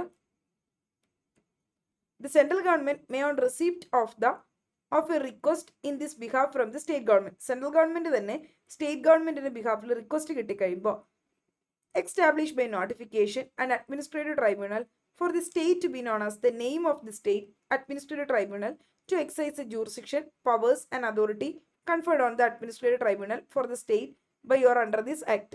Yes, അതായത് സ്റ്റേറ്റ് അഡ്മിനിസ്ട്രേറ്റീവ് ട്രൈബ്യൂണൽ എന്ന് പറഞ്ഞാൽ സ്റ്റേറ്റ് ഗവൺമെന്റ് റിക്വസ്റ്റ് ചെയ്യുവാണെങ്കിൽ, ഏതെങ്കിലും ഒരു സ്റ്റേറ്റ് ഗവൺമെന്റ് റിക്വസ്റ്റ് ചെയ്യുവാണെങ്കിൽ സെൻട്രൽ ഗവൺമെന്റ് എന്ത് ചെയ്യും? ഒരു സ്റ്റേറ്റ് അഡ്മിനിസ്ട്രേറ്റീവ് ട്രൈബ്യൂണൽ എക്സ്റ്റാബ്ലിഷ് ചെയ്യും ആ സ്റ്റേറ്റിന് വേണ്ടിയിട്ട്. ഇപ്പോൾ Andhra Pradesh state administrative tribunal, Karnataka state administrative tribunal, ഇങ്ങനെയൊക്കെ ഓരോന്നും അതാത് ആ സ്റ്റേറ്റിന്റെ പേരിലായിരിക്കും അത് അറിയപ്പെടുന്നത്. ഇനി clause 3 2 or more states may, notwithstanding anything contained in subsection 2 and notwithstanding that any or all of those states has or have tribunals established under that subsection, enter into an agreement that the same administrative tribunal shall be the administrative tribunal for each of the states participating in the agreement, and if the agreement is proved by the central government and published in the Gazette of India and the official Gazette of each of those states, the central government may by notification establish a joint administrative tribunal to exercise the jurisdiction, powers and authority conferred on the administrative tribunal for those states by or under this act. ഇതിൽ എന്താ പറയുന്നത്? Joint administrative ട്രൈബ്യൂണലിനെ പറ്റിയാണ്. 2 or 2 കൂടുതലോ സ്റ്റേറ്റ്സിന് അവർക്കൊരു എഗ്രിമെന്റിൽ ഏർപ്പെട്ട് ഒരൊറ്റ tribunal form ചെയ്യാം. എന്തിനു വേണ്ടിയിട്ട്? അവർക്കായിട്ട് ഒരു കോമൺ അഡ്മിനിസ്ട്രേറ്റീവ് ട്രൈബ്യൂണൽ സെർവ് ചെയ്യാൻ വേണ്ടിയിട്ട് ഒരു ട്രൈബ്യൂണൽ അവർക്ക് ഫോം ചെയ്യാം. അതിനാണ് നമ്മൾ ജോയിന്റ് അഡ്മിനിസ്ട്രേറ്റീവ് ട്രൈബ്യൂണൽ എന്ന് പറയുന്നത്. അപ്പോൾ ഈ ഒരു എഗ്രിമെന്റ് എന്ന് പറയുന്നത് 2 or 2 കൂടുതലോ സ്റ്റേറ്റ്സ് തമ്മിലുള്ള എഗ്രിമെന്റ് ആണ്. ഈ എഗ്രിമെന്റ് സെൻട്രൽ ഗവൺമെന്റ് അപ്രൂവ് ചെയ്തിട്ടുണ്ടാവണം. ആൻഡ് ഓൾസോ നമ്മുടെ ഗസറ്റ് ഓഫ് ഇന്ത്യയിലും പിന്നെ അവരുടെ ആ സ്റ്റേറ്റുകൾ ഏതൊക്കെയാണോ ആ സ്റ്റേറ്റിന്റെ ഗസറ്റയിലും കൂടി പബ്ലിഷ് ചെയ്തിട്ടുണ്ടാവണം. സെൻട്രൽ ഗവൺമെന്റ് ആണ് എന്നിട്ട് എന്ത് ചെയ്യുന്നത്? അപ്രൂവ് ചെയ്ത് ഒരു ജോയിന്റ് അഡ്മിനിസ്ട്രേറ്റീവ് ട്രൈബ്യൂണൽ ഈ സ്റ്റേറ്റ്സിന് വേണ്ടിയിട്ട് എക്സ്റ്റാബ്ലിഷ് ചെയ്യുന്നത്. ഇവർ എഗ്രിമെന്റിൽ എത്തുമെന്ന് മാത്രം, പക്ഷേ സെൻട്രൽ ഗവൺമെന്റ് അപ്രൂവലും സെൻട്രൽ ഗവൺമെന്റ് ആണ് ഇത് കൊണ്ടുവരുന്നതും ഒക്കെ തന്നെ ഗസറ്റ് ഓഫ് ഇന്ത്യയിലും പിന്നെ അതുപോലെ തന്നെ മറ്റ് സ്റ്റേറ്റിന്റെ ആ ഗസറ്റീസിലും ഒക്കെ പബ്ലിഷ് ചെയ്തിട്ട്. ഇനി close 4 an agreement under subsection 3 shall contain provisions as to the name of the joint administrative tribunal, the manner in which the participating states as may be associated in the selection of the chairman and other members of the joint administrative tribunal, the places at which the bench or benches of the tribunal shall sit, the apportionment among the participating states of the expenditure in connection with the joint administrative tribunal, and may also contain such other supplemental, incidental and consequential provisions not inconsistent with this act as may be deemed necessary or expedient for giving effect to the agreement. അപ്പോൾ ഇതിൽ പറയുന്നത് agreement provisions ആണ്. ആ joint ട്രൈബ്യൂണലുമായി ബന്ധപ്പെട്ട agreement, ആ എഗ്രിമെന്റിൽ എന്തൊക്കെ include ചെയ്യണം എന്നാണ് പറയുന്നത്. എന്ത് വേണം? ആ ജോയിന്റ് ട്രൈബ്യൂണലിന്റെ പേര് വേണം. പിന്നെ എങ്ങനെയാണ് ഈ പറയുന്ന സ്റ്റേറ്റ്സ്, അതായത് ആ പാർട്ടിസിപ്പേറ്റിംഗ് ആയിട്ടുള്ള സ്റ്റേറ്റ്സ് ഇല്ലേ, ആ പാർട്ടിസിപ്പേറ്റിംഗ് ആയിട്ടുള്ള സ്റ്റേറ്റ്സ് എങ്ങനെയാണ് ഈ പറയുന്ന അതിൻ്റെ ചെയർമാനെയും അതുപോലെ തന്നെ ഈ ജോയിന്റ് അഡ്മിനിസ്ട്രേറ്റീവ് ട്രൈബ്യൂണലിന്റെ ചെയർമാനെയും മെമ്പേഴ്സിനെയൊക്കെ അസോസിയേറ്റ് ചെയ്ത് എവിടെ നിന്നായിരിക്കും, ഏത് സ്റ്റേറ്റിൽ നിന്നായിരിക്കും എടുക്കുന്നത് എന്നുള്ളതാണ്. അപ്പോൾ ഈ 2 കൂടുതലോ സ്റ്റേറ്റിന് വേണ്ടി ഉണ്ടാക്കുമ്പോൾ ഈ പാർട്ടിസിപ്പേറ്റിംഗ് സ്റ്റേറ്റ്സ് എങ്ങനെ ഇത് അസോസിയേറ്റ് ചെയ്യും ഈ ചെയർമാനെയും അതുപോലെ തന്നെ മറ്റു മെമ്പേഴ്സിനെയൊക്കെ സെലക്ട് ചെയ്യുന്നത്, അതും അതിൻ്റെ അകത്ത് പറയണം. പിന്നെ അതുപോലെ തന്നെ എവിടെയാണ് ഇവരുടെ ബെഞ്ച് സിറ്റ് ചെയ്യുന്നത്, അല്ലെങ്കിൽ ആ ബെഞ്ചസ് സിറ്റ് ചെയ്യുന്ന ലൊക്കേഷൻ ഏതാണെന്ന് പറയണം. പിന്നെ എങ്ങനെയാണ് ഇവർ ഈ എക്സ്പെൻഡിച്ചർ, സ്റ്റേറ്റ്സ് തമ്മിൽ എങ്ങനെയാണ് ഈ പൈസ എക്സ്പെൻഡിച്ചർ ഷെയർ ചെയ്യുന്നതെന്ന്, പിന്നെ മറ്റു പ്രൊവിഷൻസ് എന്തൊക്കെയാണോ ഈ ഒരു എഗ്രിമെന്റ് ഇംപ്ലിമെന്റ് ചെയ്യാൻ വേണ്ടി അതൊക്കെ ആ എഗ്രിമെന്റിൻ്റെ അകത്ത് ഉൾപ്പെടുത്തിയിട്ടുണ്ടാവണം. Clause 5 notwithstanding anything contained in the foregoing provisions of this section or subsection 1 of section 5, the central government may with the concurrence of any state government, designate by notification all or any of the members of the bench or benches of the state administrative tribunal established for that state under subsection 2 as members of the bench or benches of the central administrative tribunal in respect of that state, and the same shall exercise the jurisdiction, powers and authority conferred on the central administrative tribunal by or under this act. ഇതിൽ പറയുന്നത് ആ ഒരു central administrative ട്രൈബ്യൂണലിന്റെ അല്ലെങ്കിൽ central ബെഞ്ചിന്റെ flexibility പറ്റിയാണ് പറയുന്നത്. അതായത് ഈ സെൻട്രൽ ഗവൺമെന്റിന് സ്റ്റേറ്റുമായിട്ട് ഒരു എഗ്രിമെന്റിൽ ഏർപ്പെട്ടുകൊണ്ട് ഡെസിഗ്നേറ്റ് ചെയ്യാൻ പറ്റും സ്റ്റേറ്റ് ട്രൈബ്യൂണലിലെ കുറച്ച് മെമ്പേഴ്സിനെ എന്ത് ചെയ്യാനായിട്ട് ഈ CATയുടെ ബെഞ്ചിലേക്ക്, ആ സ്റ്റേറ്റിലെ CATയുടെ ബെഞ്ചിലേക്ക് വേണ്ടിയിട്ട് സ്റ്റേറ്റിൽ നിന്നും റെഫർ ചെയ്യാൻ പറ്റും. അതായത് ഇത്രയേ ഉള്ളൂ. ഒന്നുകൂടി നമ്മൾ പറയാം, ആ ഒരു സെൻട്രൽ ഗവൺമെന്റിന് സ്റ്റേറ്റുമായിട്ട് ഒരു എഗ്രിമെന്റിൽ ഏർപ്പെട്ടുകൊണ്ട് with concurrence with any state government എന്നല്ലേ പറയുന്നത്. ദാറ്റ് മീൻസ് അത് with the agreement of a state, ഒരു സ്റ്റേറ്റുമായിട്ട് എഗ്രിമെന്റിൽ ഏർപ്പെട്ടുകൊണ്ട് സെൻട്രൽ ഗവൺമെന്റ് എന്ത് ചെയ്യാൻ പറ്റും, നോട്ടിഫിക്കേഷൻ കൊടുത്ത് ഒഫീഷ്യൽ ഗസറ്റയിൽ എല്ലാ മെമ്പേഴ്സിനെയോ അല്ലെങ്കിൽ എനി ഓഫ് ദി മെമ്പേഴ്സിനെയോ of the bench of benches of the state administrative tribunal establish under state, അത് ഈ പറയുന്ന നേരത്തെ പറഞ്ഞ പോലെ എസ്റ്റാബ്ലിഷ് ചെയ്ത സ്റ്റേറ്റ് അഡ്മിനിസ്ട്രേറ്റീവ് ട്രൈബ്യൂണലിലെ എല്ലാ മെമ്പേഴ്സിനെയോ അല്ലെങ്കിൽ ഏതെങ്കിലുമൊക്കെ മെമ്പേഴ്സിനെയോ സ്റ്റേറ്റ് ഗവൺമെന്റുമായിട്ട് കൺകറൻസ് ഒരു എഗ്രിമെന്റിൽ ഏർപ്പെട്ടുകൊണ്ട് ഇവരെ എന്ത് ചെയ്യാൻ പറ്റും, സെൻട്രൽ അഡ്മിനിസ്ട്രേറ്റീവ് ട്രൈബ്യൂണലിലെ ആ ഒരു ബെഞ്ച് ഉണ്ടാവുമല്ലോ, ആ ബെഞ്ചിലെ മെമ്പേഴ്സായിട്ട് ഇവരെ ഡെസിഗ്നേറ്റ് ചെയ്യാം. അതായത് സ്റ്റേറ്റ് അഡ്മിനിസ്ട്രേറ്റീവ് ട്രൈബ്യൂണലിലെ മെമ്പേഴ്സിനെ ഡെസിഗ്നേറ്റ് ചെയ്ത് എന്താക്കി മാറ്റാം, സെൻട്രൽ അഡ്മിനിസ്ട്രേറ്റീവ് ട്രൈബ്യൂണലിലെ മെമ്പേഴ്സായിട്ട് ആ സ്റ്റേറ്റിൽ നിന്നും ഡെസിഗ്നേറ്റ് ചെയ്യാനായിട്ട് സെൻട്രൽ ഗവൺമെന്റിന് സാധിക്കും, ആ സ്റ്റേറ്റുമായിട്ട് എഗ്രിമെന്റിൽ ഏർപ്പെട്ടുകൊണ്ട്.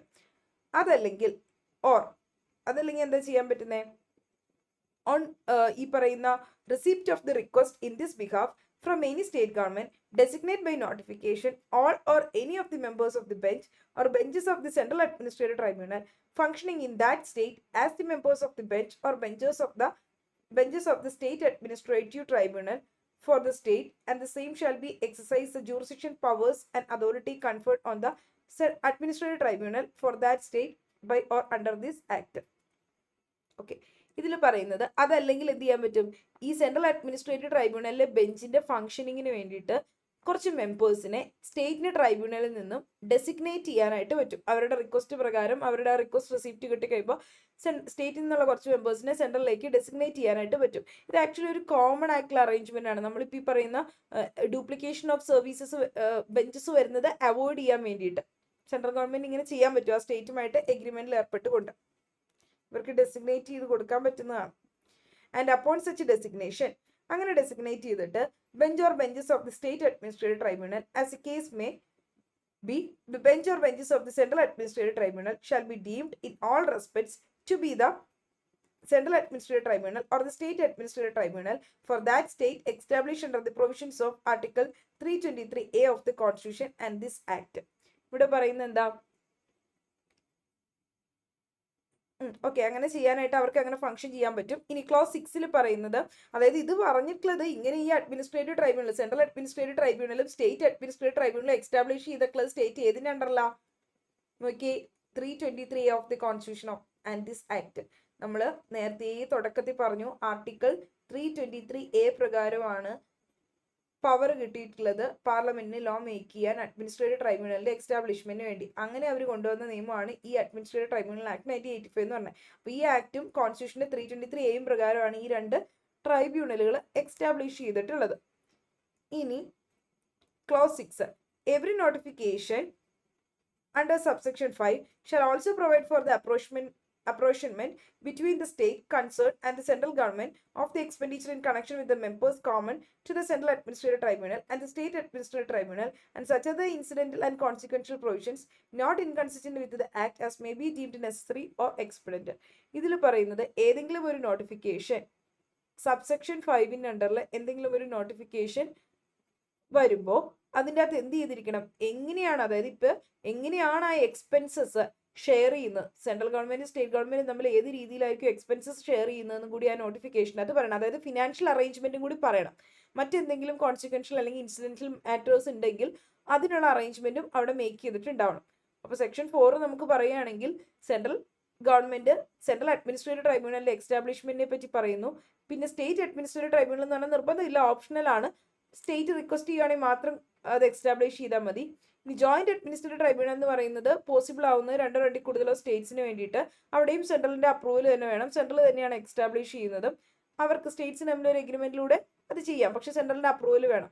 ഇനി 5 and 6 പറയുന്നത് സെൻട്രൽ ഗവൺമെന്റ് വേണമെങ്കിൽ സ്റ്റേറ്റ് അഡ്മിനിസ്ട്രേറ്റീവ് ട്രൈബ്യൂണലിലെ മെമ്പേഴ്സിനെ സെൻട്രൽ അഡ്മിനിസ്ട്രേറ്റീവ് ട്രൈബ്യൂണലിലെ മെമ്പേഴ്സ് ആയിട്ട് ഡെസിഗ്നേറ്റ് ചെയ്യാനായിട്ട് പറ്റും. തിരിച്ച് സെൻട്രൽ അഡ്മിനിസ്ട്രേറ്റീവ് ട്രൈബ്യൂണലിലെ മെമ്പേഴ്സിനെ സ്റ്റേറ്റ് അഡ്മിനിസ്ട്രേറ്റീവ് ട്രൈബ്യൂണലിലെ മെമ്പേഴ്സ് ആയിട്ടും തിരിച്ചും അങ്ങോട്ടും ഇങ്ങോട്ടും തിരിച്ച് ഡെസിഗ്നേറ്റ് ചെയ്യാൻ പറ്റും. അതായത് ഒരു പ്രോപ്പർ ആയിട്ടുള്ള ഒരു ഫംഗ്ഷനിങ്, സ്ട്രീം ലൈൻ ഫംഗ്ഷനിങ് പോകാൻ വേണ്ടിയിട്ട്. അതായത് ഒരു കോർപ്പറേഷൻ വരിക, സെൻട്രൽ സ്റ്റേറ്റ് തമ്മിൽ ഒരു കോർപ്പറേഷൻ മെയിൻറ്റെയിൻ ചെയ്യുകയാണ്. ഈ കോർപ്പറേഷൻ ഏതിൻ്റെ അണ്ടറിലാണ് വരുന്നത്? ആർട്ടിക്കിൾ 323A അണ്ടറിൽ കോൺസ്റ്റിറ്റ്യൂഷൻ പ്രകാരമാണ് വന്നിട്ടുള്ളത്. ഇനി 5 section 5 composition of tribunals and benches of thereof. ആ ട്രൈബ്യൂണലിൽ ആരൊക്കെ ഉണ്ട് എന്നുള്ളതാണ് നോക്കുന്നത്. ഏതൊക്കെയാണ് മെമ്പേഴ്സ്, എങ്ങനെയുള്ളവരാണെന്ന്. Composition of tribunals and benches. അപ്പം അതിൽ ക്ലോസ് 1 വായിക്കാം. സെക്ഷൻ 5ന്റെ each tribunal shall consist of a chairman and such number of judicial and administrative members as the appropriate government may deem fit and subject to other provisions of this act, the jurisdiction, powers and authority of the tribunal may be exercised by the benches thereof. So ട്രൈബ്യൂണലിന്റെ കമ്പോസിഷനിലേക്ക് വരുമ്പോൾ ഓരോ ട്രൈബ്യൂണലിലും എന്തുണ്ടാവും? ഒരു chairman ഉണ്ടാവും, പിന്നെ such ഇത്ര number of judicial മെമ്പേഴ്സും administrative മെമ്പേഴ്സും ഒക്കെ ഉണ്ടാവും. മെമ്പേഴ്സും ഒക്കെ ഇവരെ ആരും അപ്പോയിന്റ് ചെയ്യുന്നത്? അപ്രോപ്രിയേറ്റ് ഗവൺമെന്റ് ആണ് അപ്പോയിന്റ് ചെയ്യുന്നത്. അപ്രോപ്രിയേറ്റ് ഗവൺമെന്റ് എന്ന് ഉദ്ദേശിച്ചാൽ നമ്മൾ പഠിച്ചല്ലോ, സെൻട്രൽ അഡ്മിനിസ്ട്രേറ്റീവ് ട്രൈബ്യൂണൽ ആണെങ്കിൽ സെൻട്രൽ ഗവൺമെന്റ്, ജോയിന്റിലാണെങ്കിൽ സെൻട്രൽ ഗവൺമെന്റ് തന്നെ, സ്റ്റേറ്റ് അഡ്മിനിസ്ട്രേറ്റീവ് ട്രൈബ്യൂണൽ ആണെങ്കിൽ സ്റ്റേറ്റ് ഗവൺമെന്റ്. അപ്പോൾ ഈ ട്രൈബ്യൂണലിലെ പവേഴ്സ് എന്ന് പറയുന്നത് എക്സസൈസ് ചെയ്യുന്നത് ഈ ബെഞ്ച് വഴിയായിട്ടാണ്. ട്രൈബ്യൂണൽ മൊത്തത്തിലല്ല, ആ ബെഞ്ചസ് വഴിയായിട്ടാണ് അവരവരുടെ പവേഴ്സ് എക്സസൈസ് ചെയ്യുന്നത്. ഇനി subject to the other provisions of this act, a bench shall consist of 1 judicial member and 1 administrative member. അതായത് നോർമലി ഒരു ബെഞ്ചിൽ ഒരു ജുഡീഷ്യൽ മെമ്പറും ഒരു അഡ്മിനിസ്ട്രേറ്റീവ് മെമ്പറുമാണ് വരുന്നത്. അതായത് ബാലൻസ് ചെയ്യാൻ വേണ്ടിയിട്ടാണ്. ഒരു ജഡ്ജ് ലീഗൽ എക്സ്പെർട്ടൈസ് ആയിട്ടുണ്ടെങ്കിൽ ഒരു എക്സ്പീരിയൻസ്ഡ് ആയിട്ട് അഡ്മിനിസ്ട്രേറ്റർ പ്രാക്ടിക്കൽ അഡ്മിനിസ്ട്രേറ്റീവ് നോളജിൽ നിന്നും കൂടി ഉള്ളത് വേണം എന്നുള്ളത്. ഇനി notwithstanding anything contained in subsection 1, the ചെയർമാന്റെ പവേഴ്സാണ് പറയുന്നത്. ചെയർമാൻ എന്ത് ചെയ്യാം എന്നാണ്? Chairman may in addition to discharging the functions of the judicial member or the administrative member of the bench to which he is appointed, discharge the functions of the judicial member or as the case may be administrative member of any other bench. So ചെയർമാന് കുറച്ച് special powers smooth ഫങ്ഷനിങ്ങിന് വേണ്ടിയിട്ട് കൊടുത്തിട്ടുണ്ട്. ഒന്നാമത്തത്, അയാളുടെ apart from അയാളുടെ functions അല്ലാതെ അയാൾ എന്തായിട്ടും act ചെയ്യുന്നുണ്ട് ഈ ചെയർമാൻ? ജുഡീഷ്യൽ മെമ്പറായിട്ട് അല്ലെങ്കിൽ ഒരു അഡ്മിനിസ്ട്രേറ്റീവ് മെമ്പറായിട്ട് ഏതെങ്കിലും ഒരു ബെഞ്ചിൽ, അതായത് അദ്ദേഹം ഒരു ചെയർമാനായിട്ട് ആക്ട് ചെയ്തതിനോടൊപ്പം തന്നെ അയാൾ ഒരു ജുഡീഷ്യൽ മെമ്പറോ അഡ്മിനിസ്ട്രേറ്റീവ് മെമ്പറോ ആയിട്ട് മറ്റേതെങ്കിലും ഒരു ബെഞ്ചിൽ ആക്ട് ചെയ്യുന്നുണ്ടാവും. അങ്ങനെ എന്തെങ്കിലും കൂടി ആക്ട് ചെയ്യുന്നുണ്ടാവും. ജുഡീഷ്യലോ അഡ്മിനിസ്ട്രേറ്റീവ് മെമ്പറായിട്ട് ഏതെങ്കിലും ഒരു ബെഞ്ചിൽ അങ്ങനെയും കൂടി അയാൾ ഫങ്ഷൻ ചെയ്യുന്നുണ്ട്. പിന്നെ എന്താ പറയുന്നത്? May transfer a member from 1 bench to another bench. അതായത് ഇദ്ദേഹത്തിന് എന്ത് ചെയ്യാൻ പറ്റും? ഈ ചെയർമാന്റെ ഒരു പവറാണ് അദ്ദേഹത്തിന് ട്രാൻസ്ഫർ ചെയ്യാം, മെമ്പേഴ്സിനെ ട്രാൻസ്ഫർ ചെയ്യാൻ പറ്റും ഒരു ബെഞ്ചിൽ നിന്ന് മറ്റൊരു ബെഞ്ചിലേക്ക്. ഇനി അടുത്ത എന്താ? മേ ഓതറൈസ് ജുഡീഷ്യൽ മെമ്പറിനെ or administrative member appointed to 1 bench to discharge also the functions of judicial member or the administrative member as a case may be of another bench. ഇതിൽ പറയുന്നത് അയാൾക്ക് ഓതറൈസ് ചെയ്യാൻ പറ്റും ഒരു ബെഞ്ചിലെ മെമ്പറിനെ, ഏതെങ്കിലും ഒരു ബെഞ്ചിലെ മെമ്പറിനെ ജുഡീഷ്യൽ മെമ്പറായിട്ടോ അല്ലെങ്കിൽ അഡ്മിനിസ്ട്രേറ്റീവ് മെമ്പറായിട്ടോ ഉള്ള ഒരു മെമ്പറിനെ മറ്റൊരു ബെഞ്ചിലേക്ക് ഓതറൈസ് ചെയ്യാൻ ഇദ്ദേഹത്തിന് പറ്റും. അതായത് ഒരു ബെഞ്ചിലെ മെമ്പർ, ആ ഒരു ബെഞ്ചിലെ മെമ്പറിനെ ഒരു ജുഡീഷ്യൽ മെമ്പറോ അഡ്മിനിസ്ട്രേറ്റീവ് മെമ്പറോ ഒക്കെ ആയിട്ട് ആക്ട് ചെയ്യാൻ വേണ്ടിയിട്ട് മറ്റൊരു ബെഞ്ചിലേക്ക് ഓതറൈസ് ചെയ്യാൻ പറ്റും. അടുത്തത് എന്താ? May for the purpose of securing that any case or cases which having regard to the nature of the questions involved requires or require in his opinion or under the rules made by the central government in this behalf to be decided by a bench composed of more than 2 members issue such general or special orders as he deem fit. ഇതിൽ പറയുന്നത് എന്താന്ന് വെച്ചാൽ അദ്ദേഹത്തിന് order ചെയ്യാൻ പറ്റും ഒരു particular കേസിൽ ഈ പറയുന്ന എന്തെങ്കിലും കോംപ്ലക്സിറ്റി കാര്യങ്ങളൊക്കെ വരികയാണെങ്കിൽ ഒരു ലാർജർ ബെഞ്ച് തന്നെ കേൾക്കണം. ലാർജർ ബെഞ്ച് എന്ന് പറയുമ്പോൾ ഒരു 2 മെമ്പേഴ്സിൽ കൂടുതലുള്ളതാണ്. അപ്പോൾ ലാർജർ ബെഞ്ച് തന്നെ കേൾക്കണം എന്ന് പറഞ്ഞിട്ട് ഓർഡർ ചെയ്യാനായിട്ടും പറ്റും. ലാർജർ ബെഞ്ച് എന്ന് പറഞ്ഞാൽ 2 മെമ്പേഴ്സിൽ കൂടുതലുള്ളത് കേട്ടോ, അവർ തന്നെ കേൾക്കണം എന്നൊരു പെർട്ടിക്കുലർ സിറ്റുവേഷനിൽ അങ്ങനെയും ഓർഡർ ഇടാം. ഇനി provided that every bench constitute in pursuance of this clause shall include at least 1 judicial member and 1 administrative member. അപ്പോൾ ഇങ്ങനെയുള്ള ഈ ഒരു പർപ്പസ് ലാർജർ ബെഞ്ചിന്റെ പർപ്പസിന് വേണ്ടിയിട്ട് കോൺസ്റ്റിറ്റ്യൂട്ട് ചെയ്യുന്നതാണ് എങ്കിൽ, ഇങ്ങനെ ഒരു പെർട്ടിക്കുലർ കേസ് കേൾക്കാൻ വേണ്ടിയിട്ട് കോൺസ്റ്റിറ്റ്യൂട്ട് ചെയ്യുന്ന ഒരു ലാർജർ ബെഞ്ച് ആണെങ്കിൽ അവിടെ എന്ത് ചെയ്യണം, അറ്റ്ലീസ്റ്റ് ഒരു ജുഡീഷ്യൽ മെമ്പറും ഒരു അഡ്മിനിസ്ട്രേറ്റീവ് മെമ്പറും വേണം, എന്നാലേ ബാലൻസ്ഡ് ആയി പോവുള്ളൂ. ഇനി ക്ലോസ് 6 പറയുന്ന notwithstanding anything contain in the foregoing provisions of this section it shall be the competent for the chairman or any other member authorized by the chairman in this behalf to function as a bench consisting of single member and exercise the jurisdiction powers and authority of the tribunal in respect of such class or such classes of cases or such matters pertaining to such class of cases as the chairman may by general or special order specifies. ഇവിടെ പറയുന്നത് single member ഉള്ള ബെഞ്ചസിനെ പറ്റിയാണ്.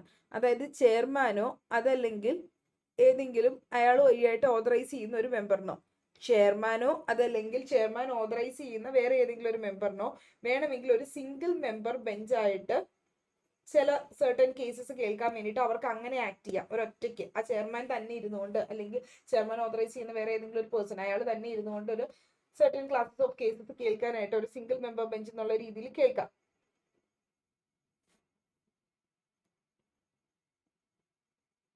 Provided പക്ഷേ അങ്ങനെ ഇരിക്കുമ്പോൾ provided that if any at stage of the hearing of any such case or matter it appears to the chairman or such member that the case or matter is of such a nature that it ought to be heard by the bench consisting of 2 members, the case or matter may be transferred by the chairman or as the case may be referred to him for transfer to such bench as the chairman may deem fit. Okay, അങ്ങനെ ഒറ്റയ്ക്കിരുന്ന് കേൾക്കാൻ നമ്മൾ പറഞ്ഞല്ലോ ഇവർക്ക് single member bench ആയിട്ട്. പക്ഷെ അങ്ങനെ ആ കേസ് കേൾക്കുന്ന സമയത്ത് തോന്നുകയാണ് ഈ കേസ് കുറച്ച് കോംപ്ലക്സ് ആണ്, ഇത് 2 മെമ്പേഴ്സ് കേൾക്കണം നിർബന്ധമായിട്ടും എന്ന് തോന്നുകയാണ്, ഈ കേസ് എന്ത് ചെയ്യാം, ഡിവിഷൻ ബെഞ്ചിലേക്ക് ട്രാൻസ്ഫർ ചെയ്യാനായിട്ട് സാധിക്കും. അതാണ് ആ പ്രൊവിസോയിൽ പറയുന്നത്. ഇനി clause 7 subject to the other provisions of this act the benches of the central administrative tribunal shall ordinarily sit at New Delhi which shall be known as the principal bench. പിന്നെ അതുപോലെ തന്നെ അലഹബാദ്, കൽക്കട്ട, മദ്രാസ്, ന്യൂ ബോംബെ ഇങ്ങനെയുള്ള അതർ പ്ലേസസിലൊക്കെ സെൻട്രൽ ഗവൺമെന്റ് നോട്ടിഫൈ ചെയ്ത് specify ചെയ്യുന്ന പ്രകാരം വേറെ ബെഞ്ചസും ഉണ്ട്. അപ്പോൾ സെൻട്രൽ അഡ്മിനിസ്ട്രേറ്റീവ് ട്രൈബ്യൂണലിന്റെ ബെഞ്ചസിൽ പ്രിൻസിപ്പൽ ബെഞ്ച് ന്യൂഡൽഹിയിലാണ്, മറ്റ് ബെഞ്ചസ് എവിടെയാണ്, അലഹബാദ്, കൽക്കട്ട, മദ്രാസ്, ന്യൂ ബോംബെ അതായത് മുംബൈ, പിന്നെ മറ്റ് അതർ പ്ലേസസും സെൻട്രൽ ഗവൺമെന്റ് സ്പെസിഫൈ ചെയ്യുന്ന സ്ഥലങ്ങളിലൊക്കെ ഉണ്ട്. Clause 8 subject to the other provisions of this act the places at which the principal bench and other benches of a state administrative tribunal shall ordinarily sit shall be such as the state government may by notification specify. അതായത് state administrative ട്രൈബ്യൂണലിന്റെ ബെഞ്ചസിന്റെ കാര്യമാണ് പറയുന്നത്. State government specify ചെയ്യുന്ന പ്രകാരം state government specify ചെയ്യുക notification വഴിയായിട്ട് എവിടെയാണോ ഈ ഒരു പ്രിൻസിപ്പൽ ബെഞ്ച് എന്നുള്ളത് സ്റ്റേറ്റ് ഗവൺമെന്റ് ആണ് നോട്ടിഫിക്കേഷൻ വഴിയായിട്ട് ആ പ്ലേസ് സ്പെസിഫൈ ചെയ്യുന്നത്. അതോടൊപ്പം തന്നെ മറ്റു ബെഞ്ചസും എവിടെയാണ് സിറ്റ് ചെയ്യുന്നത് സ്റ്റേറ്റ് ഗവൺമെന്റ് ആണ് നോട്ടിഫിക്കേഷൻ വഴിയായി സ്പെസിഫൈ ചെയ്യുന്നത്. ഇതാണ് ക്ലോസ് 5 സെക്ഷൻ 5 പറയുന്ന കമ്പോസിഷൻ ഓഫ് ട്രൈബ്യൂണൽസും അതിന്റെ ബെഞ്ചസിനെ പറ്റിയും നോക്കുന്നത്. ഇനി നമുക്ക് നോക്കേണ്ടത് സെക്ഷൻ 6 ആണ്. അതിനു മുമ്പ് 5 ഒന്ന് നമുക്ക് ഷോർട്ടാക്കി പറയാം. ഓരോ ട്രൈബ്യൂണലിലും ഒരു ചെയർമാനും ഉണ്ടാവും, ജുഡീഷ്യൽ മെമ്പേഴ്സും അഡ്മിനിസ്ട്രേറ്റീവ് മെമ്പേഴ്സും ഉണ്ടാവും. നോർമലി 2 മെമ്പേഴ്സ് അവിടെ എന്തായാലും കാണണം, ഒരു ജുഡീഷ്യൽ മെമ്പറും ഒരു അഡ്മിനിസ്ട്രേറ്റീവ് മെമ്പറും. ചെയർമാന് പവേഴ്സ് ഉണ്ട് മെമ്പേഴ്സിനെ ട്രാൻസ്ഫർ ചെയ്യാനും ക്രോസ് ഫംഗ്ഷനിങ് ഓതറൈസ് ചെയ്ത് അങ്ങോട്ടും ഇങ്ങോട്ടും തിരിച്ചു കൊടുക്കാനും ലാർജർ ബെഞ്ചിലേക്ക് കേസ് പോകണമെന്ന് പറഞ്ഞ് കോൺസ്റ്റിറ്റ്യൂട്ട് ചെയ്യാനും ഒക്കെ പറ്റും. ഇനി സിംഗിൾ മെമ്പർ ബെഞ്ച് ചില കേസസ് ഹാൻഡിൽ ചെയ്യാനായിട്ട് പറ്റും. പക്ഷെ കോംപ്ലക്സ് കേസ് ആണെന്ന് അവർക്ക് പിന്നീട് തോന്നുകയാണെങ്കിൽ ആ 2 മെമ്പർ ബെഞ്ചിലേക്ക് അത് ട്രാൻസ്ഫർ ചെയ്യുകയും ചെയ്യണം. പിന്നെ ഈ സെൻട്രൽ അഡ്മിനിസ്ട്രേറ്റീവ് ട്രൈബ്യൂണൽ ബെഞ്ചസ് അവർക്ക് അക്രോസ് ഇന്ത്യ സിറ്റ് ചെയ്യാൻ പറ്റും. പ്രിൻസിപ്പലി ഡൽഹിയിലാണെന്ന് മാത്രം, വേറെ ബിഗ് സിറ്റീസിലും ഒക്കെ ഉണ്ട്. ഇനി സ്റ്റേറ്റ് അഡ്മിനിസ്ട്രേറ്റീവ് ട്രൈബ്യൂണൽ എന്ന് പറയുന്നത് സിറ്റ് ചെയ്യുന്ന എവിടെയാ, സ്റ്റേറ്റ് ഗവൺമെന്റ് ഡിസൈഡ് ചെയ്യുന്ന പ്ലേസസിലായിരിക്കും. ഇത്രയാണ് നമ്മൾ 5 പറഞ്ഞു.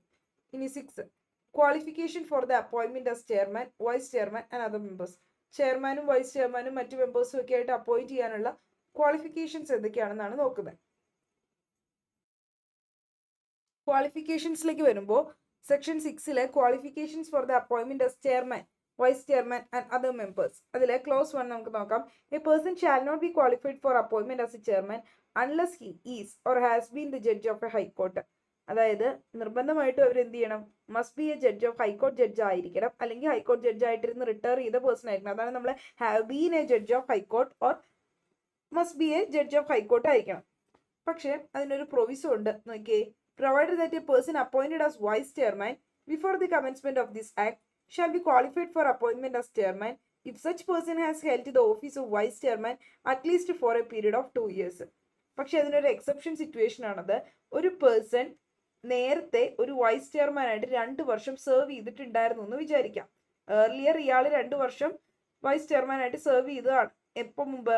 2007 അമെൻമെന്റിന് മുമ്പ്. പണ്ടത്തെ കാര്യം പറയണേ, 2007 അമെൻമെന്റിന് മുമ്പ്. 2007 അമെൻമെന്റിന് മുമ്പ് വൈസ് ചെയർമാൻ ആയിട്ട്, അത് കഴിഞ്ഞപ്പോൾ ഇത് എടുത്തു കളഞ്ഞു നമ്മൾ പറഞ്ഞല്ലോ. അപ്പൊ 2007 അമെൻമെന്റിന് മുമ്പ് നേരത്തെ ഇയാൾ 2 വർഷം വൈസ് ചെയർമാൻ ആയിട്ട് സെർവ് ചെയ്തതാണെങ്കിൽ ഇപ്പൊ അയാൾക്ക് എന്ത് ചെയ്യാം?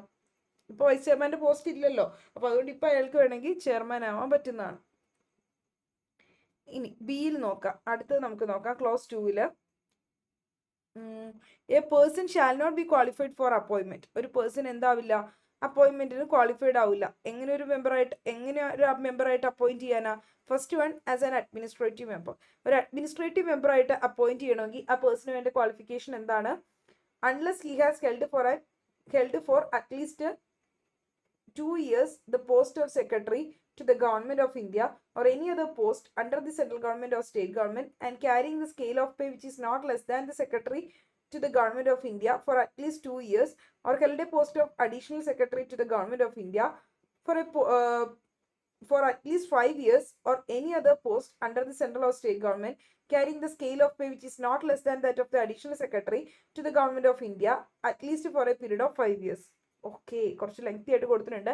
അഡ്മിനിസ്ട്രേറ്റീവ് മെമ്പർ എന്ന് പറയുമ്പോൾ അവർക്ക് എന്ത് ചെയ്യണം? മസ്റ്റായിട്ടും അവര് അറ്റ്ലീസ്റ്റ് 2 വർഷമെങ്കിലും ഗവൺമെന്റ് ഓഫ് ഇന്ത്യയുടെ സെക്രട്ടറി പോസ്റ്റിൽ ഇരുന്ന വ്യക്തിയായിരിക്കണം. അതല്ലെങ്കിൽ സെൻട്രൽ ഗവൺമെന്റിനെയോ സ്റ്റേറ്റ് ഗവൺമെന്റിന്റെ അണ്ടറിൽ മറ്റേതെങ്കിലും ഒരു ഇക്വലന്റ് പോസ്റ്റിൽ ഇരുന്ന വ്യക്തിയായിരിക്കണം. അതല്ലെങ്കിൽ അയാൾക്ക് എന്ത് ചെയ്യണം? അറ്റ്ലീസ്റ്റ് 5 വർഷത്തെ എക്സ്പീരിയൻസ്. അപ്പൊ നമ്മൾ ആദ്യം പറഞ്ഞത് 2 വർഷത്തെ എക്സ്പീരിയൻസ് എവിടെ വേണം? ഗവൺമെന്റ് ഓഫ് ഇന്ത്യയിലെ സെക്രട്ടറി പോസ്റ്റിലോ അല്ലെങ്കിൽ മറ്റേതെങ്കിലും ഇക്വലന്റ് പോസ്റ്റ് സെൻട്രൽ ഗവൺമെന്റോ സ്റ്റേറ്റ് ഗവൺമെന്റിൽ ഇരുന്ന് വേണം. അതല്ലെങ്കിൽ 5 വർഷത്തെ എക്സ്പീരിയൻസ് വേണം. എവിടെ ഇരുന്ന്? Additional secretary ആയിട്ടിരുന്ന്. സെക്രട്ടറി ആണെങ്കിൽ 2 മതി. അഡീഷണൽ സെക്രട്ടറി ആയിരുന്നു ഗവൺമെന്റ് ഓഫ് ഇന്ത്യയിലെങ്കിൽ 5 വർഷത്തെ എക്സ്പീരിയൻസ് വേണം. അതല്ലെങ്കിൽ മറ്റേതെങ്കിലും ഇക്വലന്റ് പോസ്റ്റിൽ ഇരുന്നിട്ടുള്ളവരായിരിക്കണം. പിന്നെ എല്ലാ ഇന്ത്യൻ സർവീസ്, ഓൾ ഇന്ത്യ സർവീസിൽ ഡെപ്യൂട്ടേഷൻ കിട്ടി വരുന്ന ഓഫീസേഴ്സ്, അവരെയും നമ്മൾ സെക്രട്ടറി അല്ലെങ്കിൽ അഡീഷണൽ സെക്രട്ടറി റാങ്കിലുള്ളവരായിട്ടുള്ളവരാണെങ്കിൽ അവർക്കും എന്ത് ചെയ്യും? ഈ പറയുന്ന വൺസ് പ്രൊമോഷൻ കിട്ടിക്കഴിഞ്ഞു കഴിഞ്ഞാൽ അവരെയും അഡ്മിനിസ്ട്രേറ്റീവ് മെമ്പറായിട്ട് അപ്പോയിന്റ് ചെയ്യാൻ പറ്റുന്നതാണ്. അത് നമുക്ക് പ്രൊവിസോയിലാണ് കൊടുത്തിരിക്കുന്നത്. Provided that the officers belonging to all India services who were or on the central deputation, അതായത് ഡെപ്യൂട്ടേഷനിൽ ഉള്ളവരാണ് എങ്കിൽ to a lower post shall be deemed to have been held the post of secretary. പക്ഷെ അവരെ അങ്ങനെയാണെങ്കിൽ ഒരു law പോസ്റ്റിൽ നിന്നും ഈ പറയുന്ന ഡെപ്യൂട്ടേഷനിൽ വരുന്ന ഓൾ ഇന്ത്യ സർവീസിലുള്ള ആളുകളാണ് എങ്കിൽ അവർക്ക് എന്ത് ചെയ്യുന്നു? അവർ ഈ പറയുന്ന സെക്രട്ടറി അല്ലെങ്കിൽ അഡീഷണൽ സെക്രട്ടറി ആയിട്ട് കൺസിഡർ ചെയ്യാൻ പറ്റും വൺസ് അവർക്ക് ഒരു ആക്ച്വൽ പ്രൊമോഷൻ ആ ലെവലിലേക്ക് കിട്ടിക്കഴിഞ്ഞു കഴിഞ്ഞാൽ. shall be deemed to have held the post of secretary or additional secretary as the case may be from the date such officers were granted pro forma promotion or actual promotion, whichever is earlier, to the level of secretary or additional secretary as the case may be, and the period spent on central deputation after such date shall count for qualifying services for the purpose of this clause. Okay, അതായത് എന്ത് ചെയ്യും എന്നാണ് ഇവർ ഈ പറയുന്ന promotion, actual promotion അല്ലെങ്കിൽ proforma promotion കിട്ടുന്ന ആ ലെവലിലേക്ക് അപ്പൊ ഇവരെയും സെക്രട്ടറി അല്ലെങ്കിൽ അഡീഷണൽ സെക്രട്ടറി റാങ്കിലേക്ക് ഉള്ളതായിട്ട് ഡീം ചെയ്യാം. അപ്പൊ ഇതാണ് അഡ്മിനിസ്ട്രേറ്റീവ് മെമ്പറിന്റെ ക്വാളിഫിക്കേഷൻ. ഇനി ആസ് എ ജുഡീഷ്യൽ മെമ്പർ ആവാനുള്ള ക്വാളിഫിക്കേഷൻ. ജുഡീഷ്യൽ മെമ്പറായിട്ട് അപ്പോയിന്റ് ചെയ്യുന്നത് എങ്ങനെയാണെന്ന് വെച്ചാൽ ക്ലോസ് ബിയിൽ പറയുന്നുണ്ട്. As a judicial member unless he is or qualified to be a judge of a high court or has or he has for at least 2 years held the post of a secretary to the Government of India in the Department of Legal Affairs or Legislative Department, including member secretary, Law Commission of India, or held the post of the additional secretary to the Government of India in the Department of Legal Affairs and Legislative Department at least for a period of 5 years. Okay, അപ്പോൾ ഇവിടെ പറയുന്നത് എന്താ, ഇയാൾ judicial മെമ്പറായിട്ട് ഒരാളെ judicial മെമ്പറായിട്ട് ഒരു പേഴ്സണെ appoint ചെയ്യണമെങ്കിൽ അദ്ദേഹം ക്വാളിഫൈഡ് ആയിരിക്കണം, ഒരു ഹൈക്കോടതി ജഡ്ജ് ആയിട്ട് അപ്പോയിന്റ് ചെയ്യാനുള്ള ക്വാളിഫിക്കേഷൻ വേണം. അതല്ലെങ്കിൽ അറ്റ്ലീസ്റ്റ് 2 years ഒരു പോസ്റ്റ് ഓഫ് സെക്രട്ടറി നമ്മുടെ ഗവൺമെന്റ് ഓഫ് ഇന്ത്യയുടെ ലീഗൽ അഫയേഴ്സ് അല്ലെങ്കിൽ ലെജിസ്ലേറ്റീവ് ഡിപ്പാർട്ട്മെന്റിൽ പോസ്റ്റ് ഓഫ് സെക്രട്ടറി ഹോൾഡ് ചെയ്യണം. അതല്ലെങ്കിൽ ഒരു മെമ്പർ സെക്രട്ടറി ആയിട്ട് ലോ കമ്മീഷൻ ഓഫ് ഇന്ത്യയിൽ ഹോൾഡ് ചെയ്യണം. 2 വർഷത്തെ എക്സ്പീരിയൻസ് വേണം. അതല്ലെങ്കിൽ 5 വർഷത്തെ അഡീഷണൽ സെക്രട്ടറി ആയിട്ടുള്ള പോസ്റ്റിൽ legal affairs or legislative affairs government of ഇന്ത്യയിൽ 5 വർഷത്തെ അഡീഷണൽ സെക്രട്ടറി പോസ്റ്റ് ഹോൾഡ് ചെയ്യുന്ന ഒരാളായിരിക്കും. ഇത് ഏതെങ്കിലും ഒരു ക്വാളിഫിക്കേഷൻ ഉള്ള ഒരു വ്യക്തിയാണ് നമ്മൾ എന്തായിട്ട് അപ്പോയിന്റ് ചെയ്യുന്നത്, ഈ ഒരു ജുഡീഷ്യൽ മെമ്പറായിട്ട് അപ്പോയിന്റ് ചെയ്യുന്നത്. ഇനി നോക്കിയേ, the chairman and every other member of the central administrative tribunal shall be appointed after consultation with chief justice of India by the president. ചെയർമാനെയും പിന്നെ മറ്റ് മെമ്പേഴ്സിനെയൊക്കെ അപ്പോയിന്റ് ചെയ്യുന്നത് പ്രസിഡന്റ് തന്നെയാണ്. ആരെ കൺസൾട്ട് ചെയ്തിട്ട്? ചീഫ് ജസ്റ്റിസ് ഓഫ് ഇന്ത്യയെ കൺസൾട്ട് ചെയ്തതിന് ശേഷമായിരിക്കും അപ്പോയിന്റ് ചെയ്യുന്നത്. Subject to the provisions of subsection 3, the chairman and every other member of an administrative tribunal for a state shall be appointed by the president after consultation with the governor of the concerned state. അപ്പോൾ ഈ ചെയർമാനെയും മറ്റതർ മെമ്പേഴ്സിനെയും administrative ട്രൈബ്യൂണലിൽ നമ്മൾ appoint ചെയ്യുന്ന president ആണ് after consultation വിത്ത് ഏതിലെ close 3 പറയുമ്പോൾ ഏതാ, സ്റ്റേറ്റിലെ. അതായത് state administrative ട്രൈബ്യൂണലിൽ ചെയർമാനെയും മെമ്പേഴ്സിനെ appoint ചെയ്യുന്നത് ആരാണ്? പ്രസിഡന്റ് ആണ്. അത് ആഫ്റ്റർ കൺസൾട്ടേഷൻ വിത്ത് ഗവർണർ ആണ്. ആ ഓരോ സ്റ്റേറ്റിലെയും ഗവർണറിനെ കൺസൾട്ട് ചെയ്തതിന് ശേഷം. ഇനി ക്ലോസ് 5 നോക്കിയേ, the chairman and every member of a joint administrative ട്രൈബ്യൂണലിലെ ചെയർമാനെയും മറ്റതർ മെമ്പേഴ്സിനെ അപ്പോയിന്റ് ചെയ്യുന്നത് സബ്സെക്ഷൻ 3 പ്രകാരം അവർ തമ്മിലൊരു എഗ്രിമെന്റ്, ആ പാർട്ടിസിപ്പേറ്റിംഗ് സ്റ്റേറ്റ് ഗവൺമെന്റ് തമ്മിലൊരു എഗ്രിമെന്റിൽ ഏർപ്പെട്ടതിന് ശേഷമാണെന്ന് നമ്മൾ പറഞ്ഞു. അപ്പോൾ അതോടൊപ്പം തന്നെ ഈ ചെയർമാനെയും മറ്റ് മെമ്പേഴ്സിനെയും ജോയിന്റ് അഡ്മിനിസ്ട്രേറ്റീവ് ട്രൈബ്യൂണൽ അപ്പോയിന്റ് ചെയ്യുന്ന പ്രസിഡന്റ് ആണ്. ആഫ്റ്റർ കൺസൾട്ടിങ് ആരെ കൺസൾട്ട് ചെയ്തതിനു ശേഷം? ആ പാർട്ടിസിപ്പേറ്റിംഗ് സ്റ്റേറ്റ്സിലെ ഗവർണേഴ്സിനെ കൺസൾട്ട് ചെയ്തതിനു ശേഷമാണ്.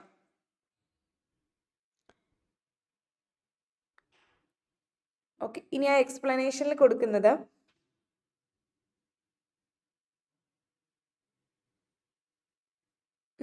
in computing for the purpose of this section the period during which a person has held any post, അതായത് സെൻട്രൽ ഗവൺമെന്റോ അല്ലെങ്കിൽ മറ്റ് സ്റ്റേറ്റ് ഗവൺമെന്റ് അണ്ടറിലോ ഏതെങ്കിലും ഒരു പോസ്റ്റ് ഹോൾഡ് ചെയ്യുന്ന ആ ഒരു പീരീഡിലാണെങ്കിൽ അതും നമ്മൾ ആ പീരീഡും എന്ന് പറയുന്നത് എന്ത് ചെയ്യും, എനി അതർ പോസ്റ്റ് ഈ പറയുന്ന സെൻട്രൽ ഗവൺമെന്റ് സ്റ്റേറ്റ് ഗവൺമെന്റ് അണ്ടറിൽ ഇൻക്ലൂഡിങ് ഈ ആക്ടിന് അണ്ടറിലുള്ള ഒരു ഓഫീസ് ഉൾപ്പെടെ വേറെ ഏതെങ്കിലും ഓഫീസ് ഹോൾഡ് ചെയ്യുന്ന ഒരു പീരീഡും കൂടി കാൽക്കുലേറ്റ് ചെയ്യുന്നതായിരിക്കും. നമ്മൾ ആ സ്കെയിൽ ഓഫ് പേയുടെ കാര്യം പറഞ്ഞില്ലേ നേരത്തെ, റെഡ്യൂസ് ചെയ്യുന്നത് ആ ഒരു കാര്യമാണ് ഉദ്ദേശിച്ചിരിക്കുന്നത്. ജസ്റ്റ് നോക്കിപ്പോയാൽ മതി. ഇനി സെക്ഷൻ 7 പറയുന്നത് vice chairman to act as a chairman or to discharge his functions in certain circumstances. അതായത് വൈസ് ചെയർമാൻ ചില സമയത്ത് ഒരു ആക്ടിംഗ് ചെയർമാൻ ആയിട്ട് ആക്ട് ചെയ്യാറുണ്ട്. അതായത് in the event of the occurrence of any vacancy in the office of a chairman by the reason of death, resignation or otherwise, as the appropriate government may by notification authorize in this behalf shall act as the chairman until the date on which a new chairman appointed in accordance with the provisions of this act to fill such vacancy enters upon his office. Okay, ഇവിടെ എന്താ പറയുന്നത്, ചെയർമാന്റെ post vacant ആയിട്ട് ഇരിക്കുകയാണ്, ഡെത്തോ അല്ലെങ്കിൽ റെസിഗ്നേഷനോ ഇങ്ങനെ എന്തെങ്കിലും കാരണങ്ങൾ കൊണ്ട് ചെയർമാന്റെ ഓഫീസ് വേക്കന്റ് ആയിട്ടിരിക്കുമ്പോൾ ഗവൺമെന്റ് എന്ത് ചെയ്യും, നോട്ടിഫൈ ചെയ്യും വേറെ ഏതെങ്കിലും ഒരു മെമ്പറിനെ ചെയർമാൻ ആയിട്ട് ആക്ട് ചെയ്യാനായിട്ട് അണ്ടിൽ ഒരു പുതിയൊരു ചെയർമാൻ വരുന്നത് വരെ. അപ്പൊ ആ സമയത്ത് വൈസ് ചെയർമാനും വേണമെങ്കിൽ ഒരു ചെയർമാനായിട്ട് ആക്ട് ചെയ്യാനായിട്ട് പറ്റും. അതായത് എപ്പോഴാണോ ചെയർമാൻ അനേബിൾ ആവുന്ന ഫങ്ഷൻസ് ഡിസ്ചാർജ് ചെയ്യാനായിട്ട്, ഓയിങ് ടു ആബ്സെൻസ്, ഇൽനെസ് ആവാം അല്ലെങ്കിൽ മറ്റെന്തെങ്കിലും കോസ് ആവാം, അപ്പോൾ വൈസ് ചെയർമാൻ എന്ത് ചെയ്യും, as a case may be one of the vice ചെയർമാനിൽ ആരെങ്കിലും ഒരാൾ അപ്രോപ്രിയേറ്റ് ഗവൺമെന്റ് നോട്ടിഫൈ ചെയ്യുന്ന പ്രകാരം അയാളുടെ ഓതറൈസ് ചെയ്യുന്ന അയാളുടെ ബിഹാഫിൽ ഫങ്ഷൻസ് ഡിസ്ചാർജ് ചെയ്യാറുണ്ട് ചെയർമാന്റെ. ആര് വരുന്നത് വരെയും, ചെയർമാൻ ഡ്യൂട്ടീസിലേക്ക് റെസ്യൂം ചെയ്ത് വരുന്നവരെ. ഇത്രേ ഉള്ളൂ. ചെയർമാന്റെ പോസ്റ്റ് വേക്കന്റ് ആണെങ്കിൽ ഡെത്തോ റെസിഗ്നേഷനോ ഒക്കെ വഴിയായിട്ട് ഗവൺമെന്റ് ഏതെങ്കിലും ഒരു മെമ്പറിനെ ചെയർമാനായിട്ട് അപ്പോയിന്റ് ചെയ്യും അണ്ടിൽ പുതിയൊരു അപ്പോയിന്റ് നടക്കുന്നത് വരെ. അതുപോലെ തന്നെ ചെയർമാൻ ആബ്സെന്റോ അല്ലെങ്കിൽ ഇല്ലോ ആണ് എങ്കിൽ, സുഖമില്ലാണ്ടിരിക്കുകയാണെങ്കിൽ, ആ ഒരു സിറ്റുവേഷൻ ആണ്, മരിച്ചിട്ടൊന്നുമില്ല, റിസൈൻ ചെയ്തിട്ടില്ല, ഇങ്ങനത്തെ സിറ്റുവേഷൻ ആണെങ്കിൽ വൈസ് ചെയർമാനെ അല്ലെങ്കിൽ വൈസ് ചെയർമാൻ ഓതറൈസ് ചെയ്യുന്ന വേറെ ഏതെങ്കിലും ഒരു പേഴ്സണെ അല്ലെങ്കിൽ ഒരു മെമ്പറിനെ ഈ ഫംഗ്ഷൻസ് ഡിസ്ചാർജ് ചെയ്യാൻ വേണ്ടി ടെമ്പററിലി അപ്പോയിന്റ് ചെയ്യാറുമുണ്ട് ചെയർമാൻ തിരിച്ചു വരുന്നത് വരെ. ഇനി ടേംസ് ഓഫ് ഓഫീസ് ആണ് സെക്ഷൻ 8 പറയുന്നത്.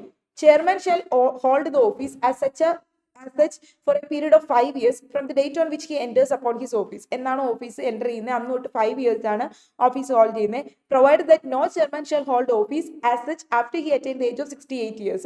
പക്ഷേ 68 വയസ്സ് കഴിഞ്ഞിട്ട് ഓഫീസ് ഹോൾഡ് ചെയ്യാനും അല്ല, 68 കേട്ടോ, 68 അപ്പർ ലിമിറ്റ് ഉണ്ട്, 68 വയസ്സാണ്.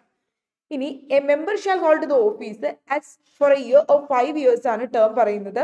ഫ്രം ദ ഡേറ്റ്, ഡേയിലല്ല ഡേറ്റ് ആണ്, on which he enters upon the office, extendable by more term of 5 years. അതായത് വേണമെങ്കിൽ എന്ത് ചെയ്യാം, 5 years ആണ് മെമ്പേഴ്സിന്, അതായത് ജുഡീഷ്യൽ മെമ്പേഴ്സിനും അഡ്മിനിസ്ട്രേറ്റീവ് മെമ്പേഴ്സിനും ഓഫീസ് ഹോൾഡ് ചെയ്യാൻ പറ്റുന്നത്. ഒരു 5 years കൂടി എക്സ്റ്റെൻഡ് ചെയ്യാം. ഒരു വൺ ടൈം ഒരു 5 years കൂടി, അതായത് ഒരു വട്ടം 5 year ഉണ്ട്, പിന്നെ ഒരു വൺ ടൈം എക്സ്റ്റെൻഡ് ചെയ്യാൻ പറ്റുന്ന ഒരു 5 year കൂടി ഉണ്ട്. അവിടെയും അപ്പർ ഏജ് ലിമിറ്റ് ഉണ്ട്, 65 years ആണ്. No member shall hold the office as such after he attain the age of 65 years കഴിഞ്ഞതിന് ശേഷം പിന്നെ ഓഫീസ് ഹോൾഡ് ചെയ്യാനും പാടില്ല. Conditions of service of chairman and other members shall be same as applicable to the judges of high court. High court judges applicable ആവുന്ന same കാര്യങ്ങളൊക്കെ തന്നെയാണ് ഇവരുടെയും conditions of service വരുന്നത്. ഇനി റെസിഗ്നേഷൻ ആൻഡ് റിമൂവലിലേക്ക് വരുമ്പോൾ ചെയർമാനെ അല്ലെങ്കിൽ മറ്റു അതർ മെമ്പറിനെ may by notice in writing, ഇവർക്ക് എന്ത് ചെയ്യാൻ പറ്റും, റൈറ്റിംഗിൽ നോട്ടീസ് കൊടുത്തുകൊണ്ട് ഹാൻഡ് അഡ്രസ്ഡ് ആയിട്ട് പ്രസിഡന്റിന് കൊടുത്തുകൊണ്ട് ഇവർക്ക് ഓഫീസ് റിസൈൻ ചെയ്യാനായിട്ട് പറ്റും. പ്രൊവൈഡഡ് ദാറ്റ് ദ ചെയർമാൻ അതല്ലെങ്കിൽ അതർ മെമ്പറിന് shall unless he is permitted by the president to relinquish his office sooner, അതായത് റിസിഗ്നേഷൻ പ്രസിഡന്റ് അക്സെപ്റ്റ് ചെയ്ത് കഴിയുമ്പോൾ അവർക്ക് എന്ത് ചെയ്യും, continue to hold the office until the expiry of 3 months from the date of the receipt of such notice or until A person duly appointed as A successor enters upon his office or until the expiry of his term which ever is earliest. അതായത് ഇവർ ഈ പറയുന്ന So provided that the chairman അല്ലെങ്കിൽ other member shall, unless he is permitted by the president to relinquish his office sooner, continue to hold office until the expiry of 3 months പീരീഡിന്റെ കാര്യമാണ് പറയുന്നത്. അതായത് ചെയർമാനോ അല്ലെങ്കിൽ ഏതെങ്കിലും ഒരു മെമ്പറിനോ റിസൈൻ ചെയ്യണമെങ്കിൽ റിട്ടേൺ നോട്ടീസ് പ്രസിഡന്റിന് hand addressed ആയിട്ട് കൊടുത്ത് റിസൈൻ ചെയ്യാം. പക്ഷേ പ്രസിഡന്റ് അവരുടെ ആ ഒരു എന്താ പറയുക ഏർലിയർ റിലീഫ് നേരത്തെ അലോ ചെയ്തിട്ടില്ലാത്തടത്തോളം കാലം അവരെന്ത് ചെയ്യണം, അവർ കണ്ടിന്യൂ ചെയ്യണം ഓഫീസിൽ ഏർലിയസ്റ്റ് പീരീഡ്, അതായത് അവർക്ക് ആ ഡേറ്റ് ഓഫ് നോട്ടീസ് എന്നാണോ കൊടുത്തത് അത് തൊട്ട് 3 മാസം പീരീഡ് വരെ അവരവിടെ കണ്ടിന്യൂ ചെയ്യണം. അതല്ലെങ്കിൽ ഒരു പുതിയൊരു സക്സസർ വന്ന് ചാർജ് ചെയ്യുന്നത് വരെ അവരവിടെ കണ്ടിന്യൂ ചെയ്യണം. അതല്ലെങ്കിൽ അവരുടെ ടേം പീരീഡ് എക്സ്പയർ ചെയ്യുന്നത് വരെ. ഇതിലേതെങ്കിലും ഒരു പീരീഡ് ഏതാണോ ഏർലിയസ്റ്റ് അതുവരെയാണ് ഇവരവിടെ കണ്ടിന്യൂ ചെയ്യേണ്ടത്.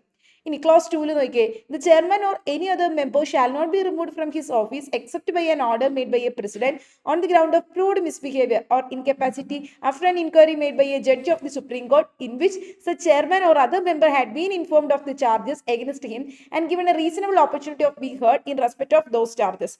ഓക്കെ, ഇതിൽ പറയുന്നത് എന്താ, ചെയർമാനെയോ മറ്റേതെങ്കിലും ഒരു മെമ്പറിനെയോ റിമൂവ് ചെയ്യണമെങ്കിൽ പ്രസിഡന്റിന് മാത്രമേ പറ്റുള്ളൂ. ഏത് ഗ്രൗണ്ട്സിൽ? പ്രൂവ്ഡ് മിസ്ബിഹേവിയർ അല്ലെങ്കിൽ ഇൻകപ്പാസിറ്റി എന്ന് പറയുന്ന ഗ്രൗണ്ട്സിൽ മാത്രമേ പറ്റുള്ളൂ. പക്ഷെ അവിടെ ഇൻക്വയറി നടത്തണം. ആരെ ഇൻക്വയറി നടത്തണ്ടേ? സുപ്രീം കോടതി ജഡ്ജി ഇൻക്വയറി നടത്തണം. എന്നിട്ട് ആ കൺസേൺ പേഴ്സണെ ഇൻഫോം ചെയ്യിക്കണം എന്തൊക്കെയാണ് അയാൾക്ക് എഗൻസ്റ്റ് ഉള്ള ചാർജ് എന്നും ആ പുള്ളിക്ക് പറയാനുള്ള ഒരു റീസണബിൾ ആയിട്ടുള്ള ഓപ്പർച്യൂണിറ്റിയും കൊടുക്കണം ആൾക്ക് പറയാനുള്ള കാര്യം കേൾക്കാനായിട്ട്. ഇനി the central government may by rules regulate the procedure for the investigation of misbehavior or incapacity of a chairman or other member referred to in subsection 2. അതായത് സെൻട്രൽ ഗവൺമെന്റ് ആയിരിക്കും റൂളുകൾ കാര്യങ്ങളൊക്കെ മേക്ക് ചെയ്യുന്നത്, പ്രൊസീജിയേഴ്സ് ഒക്കെ എന്തിനു വേണ്ടിയിട്ടുള്ളത്, മിസ്ബിഹേവിയർ അല്ലെങ്കിൽ ഇൻകപ്പാസിറ്റിക്ക് വേണ്ടിയിട്ടുള്ള investigation നടത്താനുള്ള rules regulations ഒക്കെ കൊണ്ടുവരുന്നത്, ഇൻക്വയറി റൂൾസ് ഒക്കെ കൊണ്ടുവരുന്നത് സെൻട്രൽ ഗവൺമെന്റ് ആണ്. ഇനി 10 section 10 salary and allowances and other terms and conditions of service of chairman other members ആണ് പറയുന്നത്. അപ്പോൾ ഈ സാലറി അലവൻസ് മറ്റു കാര്യങ്ങളൊക്കെ other terms and conditions of service, അതായത് പെൻഷൻ, ഗ്രാറ്റുവിറ്റി, റിട്ടയർമെന്റ് ബെനിഫിറ്റ്സ്, ഇതൊക്കെ ചെയർമാന്റെയും അതർ മെമ്പേഴ്സിന്റെയും shall be such as may be prescribed by the central government. അതായത് സാലറി അലവൻസ്, പെൻഷനും ഗ്രാറ്റുവിറ്റിയും റിട്ടയർമെന്റ് ബെനിഫിറ്റ്സും ഒക്കെ പ്രിസ്ക്രൈബ് ചെയ്യുന്ന ആരാ? സെൻട്രൽ ഗവൺമെന്റ് പ്രിസ്ക്രൈബ് ചെയ്യുന്നതാണ് കൊടുക്കേണ്ടത്. പക്ഷെ provided neither the salary and allowances nor the other terms and condition of service of the chairman or other member shall be varied to his disadvantage after his appointment. അതായത് ഇവർ ഈ പറയുന്ന condition of service കാര്യങ്ങളൊന്നും change ചെയ്യാൻ പാടില്ല, അതായത് disadvantaged ആയിട്ട് reduce ചെയ്യാൻ പാടില്ല. എങ്ങനെ? ഒരു മെമ്പറുടെ അല്ലെങ്കിൽ ചെയർമാനെ ഒന്ന് അപ്പോയിന്റ് ചെയ്തതിന് ശേഷം അവരുടെ സാലറി കാര്യങ്ങളൊന്നും കുറയ്ക്കരുത്. ഇനി provided further that whereas serving government officer is appointed as a member, he shall be deemed to have retired from the service to which he belonged on the date on which he assumed the charge of the member, but his subsequent service as member shall, at his opinion, be reckoned as a post-retirement re-employment, counting for pension and other retirement benefits in the service to which he belonged. അതായത് serving ആയിട്ടുള്ള government ഓഫീസറില്ലേ, already serving ആയിട്ടുള്ള government ഓഫീസേഴ്സിനെ appoint ചെയ്യാണ് members ആയിട്ടെങ്കിൽ അവർക്ക് retire ആയതായിട്ട്, സർവീസിൽ നിന്നും retire ആയതായിട്ട് അവരെ deem ചെയ്യും. എങ്ങനെ?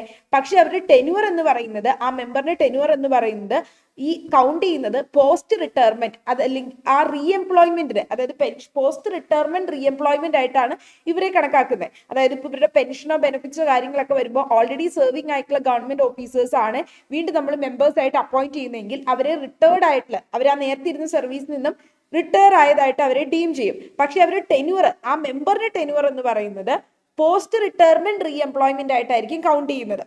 അവർക്ക് മറ്റ് പെൻഷൻ ബെനിഫിറ്റ്സിന് വേണ്ടിയിട്ട് ഓൾറെഡി റിട്ടയർ ആയിട്ട് കണക്കാക്കും നമ്മൾ പറഞ്ഞല്ലോ. അതുകൊണ്ട് റീഎംപ്ലോയ്മെന്റ് പോസ്റ്റ് റിട്ടയർമെന്റിന് ശേഷം എടുത്തു എന്നും അങ്ങനെയാണ് കണക്കാക്കുള്ളൂ പെൻഷൻ ബെനിഫിറ്റ്സിന് വേണ്ടിയിട്ട്. ഇനി 10A ആക്ച്വലി അതൊരു സേവിങ് ക്ലോസ് ആണ്. Saving terms and conditions of service of vice chairman. ഇപ്പൊ നമ്മൾ പറഞ്ഞു 2007 മുമ്പുള്ള അപ്പോയിന്റീസിന്റെ കാര്യങ്ങളിലാണ് കേട്ടോ ഈ ഒരു ക്ലോസ് പറയുന്നത്, 10A എന്ന് പറയുന്നത്. അതായത് chairman, vice chairman and member of tribunal appointed before the commencement of the administrative tribunals act 2006 act വരുന്നതിന് മുമ്പ് shall be continue to be governed by the provisions of this act, provisions of the act and the rules made thereunder, as if the Administrative Tribunal Amendment Act 2006 had not come into force. അതായത് ചെയർമാനെയോ vice ചെയർമാനെയോ മറ്റു മെമ്പേഴ്സിനെയോ 2006 അമെന്റ്മെന്റിന് മുമ്പ് appoint ചെയ്തത് അവർ ഈ പറയുന്ന പഴയ rules അനുസരിച്ച്, ഈ act നമ്മളിപ്പോൾ പഠിക്കുന്ന ആക്ടിലെ ആ റൂൾസ് അനുസരിച്ചായിരുന്നു കണ്ടിന്യൂ ചെയ്തിരുന്നത്. ഇനി provided that however such chairman and members appointed before coming into force of the Administrative Tribunal Act 2006, അത് നമുക്ക് പഠിക്കാനില്ല, 2006 ആക്ട് വന്നതിന് ശേഷമാണെങ്കിൽ on the completion of the term or attainment of the age of 65 or 62 years, as the case may be, whichever is earlier, may, if eligible in terms of section 8 as amended by the Administrative Tribunals Amendment Act 2006, be considered for a fresh appointment in accordance with the selection procedure laid down for such appointments, subject to the condition that the total term in office of the chairman shall not exceed 5 years and that of the members 10 years. Okay. അതായത് ഇവര് 2006 മുമ്പ് appoint ചെയ്ത മെമ്പേഴ്സും vice ചെയർമാനും ഒക്കെ continue ചെയ്യുന്നത് പഴയ റൂൾസിന്റെ അണ്ടറിൽ തന്നെയായിരിക്കും. അവർ ഈ പറയുന്ന അവരുടെ ടേമും അല്ലെങ്കിൽ ഏജ് ഓഫ് റിട്ടയർമെന്റും കംപ്ലീറ്റ് ചെയ്തതിന് ശേഷം, ചെയർമാൻ ആണെങ്കിൽ 65, മെമ്പേഴ്സ് ആണെങ്കിൽ 62, ക്ലിയർ പ്രൊവിഷൻ ആണ്. അങ്ങനെ അതിന് ശേഷം ഇവരെ പിന്നെ ഫ്രഷ് അപ്പോയിന്റ്മെന്റ് ആയിട്ടാണ് ഈ അമെന്റ് ചെയ്ത 2006 ആക്ട് പ്രകാരം ഫ്രഷ് അപ്പോയിന്റ്മെന്റ് ആയിരിക്കും പിന്നെ ഇവരെ കൺസിഡർ ചെയ്യുന്നത്, അവരുടെ ടൈം പീരീഡ് കഴിഞ്ഞു കഴിഞ്ഞാൽ. പക്ഷെ അവർക്ക് ടോട്ടൽ സർവീസ് എങ്ങനെയാണ്? ചെയർമാൻ ആണെങ്കിൽ 5 വർഷവും മെമ്പേഴ്സിനാണെങ്കിൽ 10 വർഷമേ പറ്റുള്ളൂ, അതിൽ കൂടുതൽ കൊടുക്കാനും പറ്റില്ല. ഇനി 10Bയിൽ പറയുന്നത് ഇവരുടെ qualification, terms and conditions of service of chairman and മെമ്പറിനെ പറ്റിയാണ് പറയുന്നത്. 10Bയിലേക്ക് വരുമ്പോൾ notwithstanding anything contained in the act, the qualifications, appointment അല്ലെങ്കിൽ term of office, salary, allowance, resignation, removal, മറ്റ് ടേംസ് ആൻഡ് കണ്ടീഷൻസ് ഒക്കെ ചെയർമാന്റെയും അതർ മെമ്പേഴ്സിന്റെയും ഒക്കെ അപ്പോയിന്റ് ചെയ്യുന്നത് ആഫ്റ്റർ ദി കമൻസ്മെന്റ് ഓഫ് പുതിയ ആക്ടിന്റെ കാര്യമാണ് കേട്ടോ. അതായത് 2021 tribunal reforms act, amended act വന്നതിന് ശേഷം അതിന്റെ അടിസ്ഥാനത്തിലായിരിക്കും ഗവേൺ ചെയ്യുന്നത് ഈ ടേംസും കണ്ടീഷൻസും ഒക്കെ. പ്രൊവൈഡഡ് ദാറ്റ്, എന്നിരുന്നാലും ഈ ചെയർമാൻ മെമ്പേഴ്സ് ഒക്കെ അപ്പോയിന്റ് ചെയ്തത് ഇതിനു മുമ്പാണെങ്കിൽ 2017 മുമ്പ് അപ്പോയിന്റ് ചെയ്തിട്ടുള്ളവരാണെങ്കിൽ അവർ ആ ആക്ടിന്റെ പ്രൊവിഷൻസ് അനുസരിച്ച് തന്നെ കണ്ടിന്യൂ ചെയ്യും. അതായത് 2017 ഫിനാൻസ് ആക്ടിന്റെ പ്രൊവിഷൻസ് അനുസരിച്ച്. കാര്യം ഇത്രേ ഉള്ളൂ, 2021 റിഫോംസ് നടന്നു, അതായത് പുതിയ അമെന്റ്മെന്റ് നടന്നു, ട്രൈബ്യൂണൽ റിഫോംസ് ആക്ട് 2021 വന്നു. അത് വന്നു കഴിഞ്ഞപ്പോൾ qualification, appointment, term, salary, allowance, resignation, removal ഇങ്ങനെയുള്ള കാര്യങ്ങളൊക്കെ ട്രൈബ്യൂണൽ റിഫോംസ് ആക്ട് 2021 ചാപ്റ്റർ 2 അണ്ടറിലായി ഗവൺ ചെയ്യുന്നത്, അതായത് പുതിയ ആക്ടിന്റെ 2021 അതിന്റെ അണ്ടറിലായി ഗവൺ ചെയ്യുന്നത്. പക്ഷെ അതിനൊരു എക്സെപ്ഷൻ സിറ്റുവേഷൻ ഉണ്ട്. അതായത് ആരൊക്കെയാണോ അപ്പോയിന്റ് ചെയ്തത് ഫിനാൻസ് ആക്ട് 2017 മുമ്പ് അപ്പോയിന്റ് ചെയ്ത ആളുകളൊക്കെ ഉണ്ടെങ്കിൽ അവര് ആ ആക്ടിന്റെ പ്രൊവിഷൻസ് അനുസരിച്ച് തന്നെ കണ്ടിന്യൂ ചെയ്യും. ആ ഫിനാൻസ് ആക്ടിന്റെ സെക്ഷൻ 184 പ്രൊവിഷൻസ് അനുസരിച്ച് തന്നെ, അല്ല പഴയ ആക്ടിന്റെ പ്രൊവിഷൻസ് അനുസരിച്ച് തന്നെ അവർ കണ്ടിന്യൂ ചെയ്യും. കാരണം പുതിയത് വന്നിട്ടില്ലായിരുന്നല്ലോ, അപ്പൊ അവർ പഴയതനുസരിച്ച് തന്നെ കണ്ടിന്യൂ ചെയ്യും എന്നാണ് പറയുന്നത്. കാരണം ഫിനാൻസ് ആക്ട് 2017 184 സെക്ഷൻ വന്നപ്പോഴാണെങ്കിൽ അത് അപ്ലൈ ചെയ്യും. അതിന് മുമ്പ് അപ്പോയിന്റ് ചെയ്തവരാണെങ്കിൽ, ഈ ഫിനാൻസ് ആക്ട് വരുന്നതിന് മുമ്പ് അപ്പോയിന്റ് ചെയ്തവരാണെങ്കിൽ ആ പഴയ ആക്ട് അനുസരിച്ചായിരിക്കും അവരെ ഗവൺ ചെയ്യുന്നത്. 11 provision as to the holding of office by chairman etc on ceasing to be such chairman etc. ഇതില ഇവരെ പോസ്റ്റ് ടെന്യൂർ ആയിട്ടുള്ള എംപ്ലോയ്മെന്റ് റെസ്ട്രിക്ഷൻസിനെ പറയുന്നത്. അതായത് ഇവരെ ടെന്യൂർ പീരീഡ് കഴിഞ്ഞതിന് ശേഷം ഇവർക്ക് എന്തെങ്കിലും ഉള്ള എംപ്ലോയ്മെന്റ് റെസ്ട്രിക്ഷൻസിനെ പറ്റി ഇവിടെ പറയുന്നത്. On ceasing to hold office, കണ്ടോ, ഓഫീസ് ഹോൾഡ് ചെയ്യുന്നത് സീസ് ചെയ്ത് കഴിയുമ്പോൾ, സ്റ്റോപ്പ് ചെയ്ത് കഴിയുമ്പോൾ the chairman of central administrative tribunal shall be ineligible for further employment either under the government of India or under the government of state. പിന്നെ എന്ത് ചെയ്യാൻ പറ്റില്ല, ഈ സെൻട്രൽ അഡ്മിനിസ്ട്രേറ്റീവ് ട്രൈബ്യൂണലിലെ ചെയർമാൻ അവരുടെ ടേം പീരീഡ് കഴിഞ്ഞ് കഴിഞ്ഞാൽ പിന്നെ മറ്റൊരു ഫർദർ എംപ്ലോയ്മെന്റ് യൂണിയൻ ഗവൺമെന്റോ സ്റ്റേറ്റ് ഗവൺമെന്റ് അണ്ടറിലോ ഇരിക്കാനായിട്ട് പറ്റില്ല.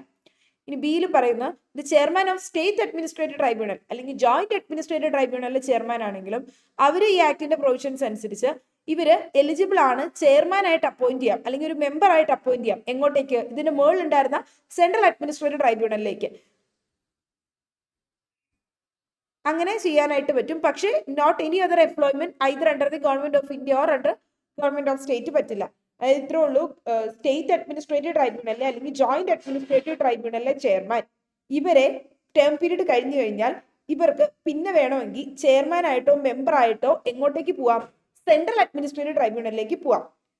ഈ ജോയിന്റ് അഡ്മിനിസ്ട്രേറ്റീവ് ട്രൈബ്യൂണലിന്റെ കേസിലാണെങ്കിൽ അവര് ഈ പറയുന്ന വേറെ ഒരു അനദർ സ്റ്റേറ്റിലെ, അത് നമ്മൾ പറഞ്ഞില്ലേ ഒരു സ്റ്റേറ്റ് അഡ്മിനിസ്ട്രേറ്റീവ് ട്രൈബ്യൂണൽ അല്ലെങ്കിൽ ഒരു ജോയിന്റ് അഡ്മിനിസ്ട്രേറ്റീവ് ട്രൈബ്യൂണൽ, അവിടുത്തെ ചെയർമാനോ മെമ്പേഴ്സോ റിട്ടയർ ആയി കഴിയുമ്പോൾ ഇവരെ എങ്ങോട്ടേക്ക് നമുക്ക് കൊടുക്കാൻ വേണമെങ്കിൽ സെൻട്രൽ അഡ്മിനിസ്ട്രേറ്റീവ് ട്രൈബ്യൂണലിലെ മെമ്പർ ആയിട്ടോ ചെയർമാൻ ആയിട്ടോ അപ്പോയിന്റ് ചെയ്യാം. അതല്ലെങ്കിൽ മറ്റൊരു സ്റ്റേറ്റ് അഡ്മിനിസ്ട്രേറ്റീവ് ട്രൈബ്യൂണലിലോ ജോയിന്റ് അഡ്മിനിസ്ട്രേറ്റീവ് ട്രൈബ്യൂണലിലോ മെമ്പറോ ചെയർമാനോ ആയിട്ട് അപ്പോയിന്റ് ചെയ്യാം. പക്ഷെ അവർക്ക് വേറൊരു ഗവൺമെന്റ് ജോബ് ഹോൾഡ് ചെയ്യാനായിട്ട് പറ്റില്ല.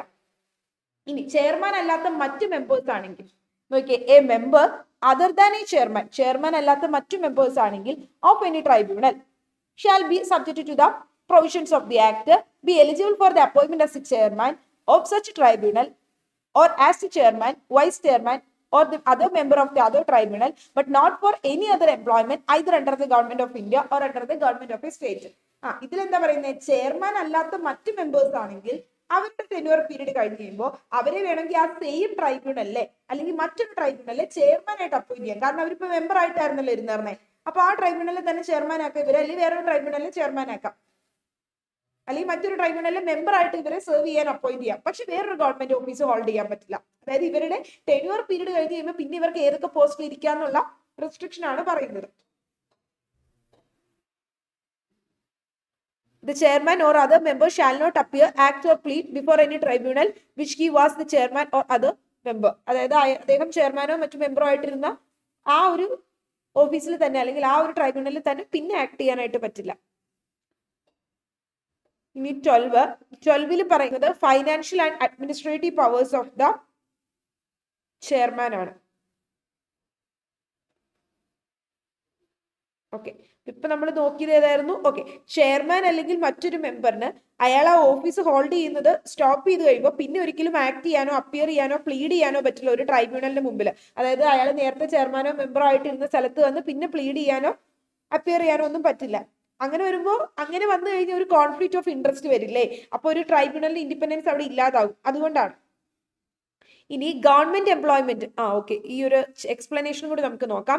For the purpose of the section employment under government of India അല്ലെങ്കിൽ ഗവൺമെന്റ് ഓഫ് ദി സ്റ്റേറ്റ് എന്ന് പറയുമ്പോൾ, അതായത് ഗവൺമെന്റ് എംപ്ലോയ്മെന്റ് എന്ന് പറഞ്ഞാൽ അതിൻ്റെ അകത്ത് ഏതൊക്കെ എംപ്ലോയ്മെന്റ് ഇൻക്ലൂഡ് ചെയ്യുന്ന പറയുന്നത്, എംപ്ലോയ്മെന്റ് അണ്ടർ ഇനി ലോക്കൽ അതോറിറ്റിയുടെ അല്ലെങ്കിൽ അതർ അതോറിറ്റിയുടെ അണ്ടറുള്ള എംപ്ലോയ്മെന്റ്, ടെറിട്ടറി അണ്ടർ നമ്മുടെ ടെറിട്ടറി ഓഫ് ഇന്ത്യയിലുള്ളത്, അല്ലെങ്കിൽ ഗവൺമെന്റ് ഓഫ് ഇന്ത്യയുടെ കൺട്രോളിൽ വരുന്ന, അല്ലെങ്കിൽ കോർപ്പറേഷന്റെ അല്ലെങ്കിൽ ഗവൺമെന്റ് ഓൺ ചെയ്യുന്ന സൊസൈറ്റിയുടെ കൺട്രോളിൽ വരുന്നതൊക്കെ എംപ്ലോയ്മെന്റും ഗവൺമെന്റ് എംപ്ലോയ്മെന്റ് ആയിട്ട് കണക്കാക്കുന്നത്. ഇപ്പൊ ഗവൺമെന്റ് എംപ്ലോയ്മെന്റ് എന്ന് പറയുമ്പോൾ സെൻട്രൽ ഗവൺമെന്റ് അല്ലെങ്കിൽ സ്റ്റേറ്റ് ഗവൺമെന്റ് വരും, any local authority within India വരും, any corporation or society owned or controlled by ഗവൺമെന്റും വരും. അപ്പൊ കാര്യം ഇത്രേ ഉള്ളൂ, ആഫ്റ്റർ റിട്ടയർമെന്റിന് ശേഷം എക്സ് മെമ്പേഴ്സിന് ഒരിക്കലും അവരുടെ തന്നെ ട്രൈബ്യൂണലിൽ പ്രാക്ടീസ് ചെയ്യാനോ അല്ലെങ്കിൽ വേറെ ഒരു ഓർഡിനറി ഗവൺമെന്റ് ജോബിൽ ഇരിക്കാനോ ഒന്നും പറ്റില്ല. എക്സെപ്റ്റ് ആ ട്രൈബ്യൂണലിൽ പോസ്റ്റിൽ ഇരിക്കാം, പക്ഷെ ആ ഇരുന്നോടത്ത് ഇരിക്കാൻ പറ്റില്ല, വേറെ പറ്റുള്ളൂ. അങ്ങനെ നമ്മളിപ്പോൾ റെസ്ട്രിക്ഷൻ പറഞ്ഞില്ല, അതേപടി. ഇനി 12 financial and administrative powers of the chairman, ചെയർമാന്റെ ഫൈനാൻഷ്യൽ ആൻഡ് അഡ്മിനിസ്ട്രേറ്റീവ് പവേഴ്സിനെ പറ്റിയാണ് പറയുന്നത്. അപ്പോൾ the chairman shall exercise such financial and administrative powers over the benches as may be vested in him under the rules made by the appropriate government. So ചെയർമാനും ഒരു financial ആയിട്ടുള്ളതും administrative ആയിട്ടുള്ള കൺട്രോളും ഉണ്ട് ആരുടെ പുറത്ത്, അവരിയ്ക്കുന്ന ആ ഒരു ബെഞ്ച് ഏതാണോ ആ ബെഞ്ചിൽ ഫൈനാൻഷ്യൽ ആയിട്ടുള്ള അഡ്മിനിസ്ട്രേറ്റീവ് ആയിട്ടുള്ള ഒക്കെ കൺട്രോൾ ഉള്ള വ്യക്തിയായിരിക്കും ഈ ചെയർമാൻ എന്ന് പറയുന്നത്. The appropriate government may designate one or more members to the vice chairman, or as the case may be, vice chairman thereof, and the members so designated shall exercise such of the powers and perform such of the functions of the chairman as may be delegated to him by the chairman by a general or special order in writing. ഇതിൽ പറയുന്നത് എന്താ, അതായത് appropriate government rules പ്രകാരം powers define ചെയ്ത് central government, അതായത് appropriate government എന്ന് പറയുന്നത് ഏതായിരിക്കും, സെൻട്രൽ അഡ്മിനിസ്ട്രേറ്റീവ് ട്രൈബ്യൂണൽ ആണെങ്കിൽ സെൻട്രൽ ഗവൺമെന്റ് ആയിരിക്കും റൂൾസ് പ്രകാരം പവേഴ്സ് കൊടുക്കുന്നത്. സ്റ്റേറ്റ് അഡ്മിനിസ്ട്രേറ്റീവ് ട്രൈബ്യൂണൽ ആണെങ്കിൽ സ്റ്റേറ്റ് ഗവൺമെന്റ് ആയിരിക്കും കൊടുക്കുന്നത്. ഇനി ഇത് കൂടാതെ ചെയർമാന് കുറച്ച് പവേഴ്സ് ഡെലിഗേറ്റ് ചെയ്ത് കൊടുക്കാൻ പറ്റും. അതായത് ചില ഡെസിഗ്നേറ്റഡ് ആയിട്ടുള്ള മെമ്പേഴ്സിന്, അതായത് ചെയർമാന്റെ പവേഴ്സ് ചിലതൊക്കെ തന്നെ ചെയർമാന് വേണമെങ്കിൽ റിട്ടേൺ ആയിട്ടുള്ള ഓർഡർ വഴിയായിട്ട്, ഒരു സ്പെഷ്യൽ അല്ലെങ്കിൽ ഒരു ജനറൽ റിട്ടേൺ ഓർഡർ വഴിയായിട്ട് കുറച്ച് ഡെസിഗ്നേറ്റഡ് മെമ്പേഴ്സിന്, ഇപ്പോൾ വൈസ് ചെയർമാൻ അങ്ങനെയൊക്കെയുള്ള കുറച്ച് മെമ്പേഴ്സിന് ഡെസിഗ്നേറ്റ് ചെയ്ത അയാളുടെ പവേഴ്സ് കുറച്ച് കൊടുക്കാനും അദ്ദേഹത്തിന് പറ്റും. റൈറ്റിംഗിൽ ഒരു സ്പെഷ്യൽ ഓർഡർ വഴിയായിട്ട്, റിട്ടേൺ ഓർ അല്ലെങ്കിൽ ഒരു ജനറൽ ഓർഡർ വഴിയായിട്ട്, ജനറൽ ഓർ സ്പെഷ്യൽ ഓർഡർ വഴിയായിട്ട്. ഇനി സ്റ്റാഫ് ഓഫ് ദി ട്രൈബ്യൂണലിനെയാണ് പറയുന്നത് section 13. The appropriate government shall determine the nature and categories of the officers and other employees required to assist a tribunal in the discharge of its functions and provide the tribunal with such officers and other employees as it may think fit. So, appropriate government ആണ് decide ചെയ്യുന്നത് എത്ര number അല്ലെങ്കിൽ എത്ര category അല്ലെങ്കിൽ ഏതൊക്കെ type of officers employees ആണ് required ആയിട്ടുള്ളത്. അപ്പോൾ അതിന്റെ നെസസറി സ്റ്റാഫ് കാര്യങ്ങളൊക്കെ ട്രൈബ്യൂണലിനെ അസിസ്റ്റ് ചെയ്യാനുള്ളത് പ്രൊവൈഡ് ചെയ്യുന്നത് അപ്രോപ്രിയേറ്റ് ഗവൺമെന്റ് ആയിരിക്കും. അതായത് സെൻട്രൽ അഡ്മിനിസ്ട്രേറ്റീവ് ട്രൈബ്യൂണൽ ആണെങ്കിൽ സെൻട്രൽ ഗവൺമെന്റും, സ്റ്റേറ്റ് അഡ്മിനിസ്ട്രേറ്റീവ് ട്രൈബ്യൂണൽ ആണെങ്കിൽ സ്റ്റേറ്റ് ഗവൺമെന്റും. ഇനി officers and other employees of the tribunal shall discharge the functions under the general superintendence of the chairman. ചെയർമാന്റെ സൂപ്രണ്ടൻസിലായിരിക്കും ഈ പറയുന്ന ബാക്കി ഓഫീസേഴ്സ് കാര്യങ്ങൾ എംപ്ലോയീസ് ഒക്കെ വർക്ക് ചെയ്യുന്നത്. ഇനി the salary and allowance and the conditions of the service of officers and other employees of the tribunal shall be as such as specified by rules made under appropriate government. Appropriate government specify ചെയ്യുന്ന rules പ്രകാരമായിരിക്കും ഈ ട്രൈബ്യൂണലിലെ മറ്റ് ആളുകൾക്ക്, ഓഫീസേഴ്സിനൊക്കെ salary allowance കാര്യങ്ങളൊക്കെ കൊടുക്കുന്നത്. അതായത് tribunal സ്റ്റാഫിനെയും government employees ആയിട്ട് തന്നെയാണ് കണക്കാക്കുന്നത്. ഇനി ഇവരുടെ jurisdiction powers and authority of tribunals ആണ് നമ്മൾ നോക്കുന്നത് ചാപ്റ്റർ 3. സോ ചാപ്റ്റർ 3 സെക്ഷൻ 14 പറയുന്ന അവരുടെ ജൂറിസ്ഡിക്ഷൻ പവേഴ്സ് ആൻഡ് അതോറിറ്റി ആണ് സെൻട്രൽ അഡ്മിനിസ്ട്രേറ്റീവ് ട്രൈബ്യൂണലിന്റെ. ഇനി സ്റ്റേറ്റിന്റെ ആണ് 15 പറയുന്നത്. ഇനി ജോയിന്റ് അഡ്മിനിസ്ട്രേറ്റീവ് ട്രൈബ്യൂണലിന്റെ 16 പറയുന്നു. പിന്നെ കണ്ടംപ്റ്റിന് പണിഷ് ചെയ്യാനുള്ള പവർ അവർക്ക് ഉണ്ടെന്ന് പറയുന്നുണ്ട്. പിന്നെ അതുപോലെ തന്നെ ബെഞ്ചസ് വഴിയായിട്ടുള്ള ഡിസ്ട്രിബ്യൂഷൻ ഓഫ് ബിസിനസ്സും. പിന്നെ അതിനുശേഷം അവരുടെ പ്രൊസീജിയർ എങ്ങനെയാണ് ട്രൈബ്യൂണലിന്റെ എന്നുള്ളതും കൂടിയാണ്. ഓക്കെ, അപ്പോൾ നമുക്കിത് നോക്കാം. jurisdiction powers and authority of tribunals.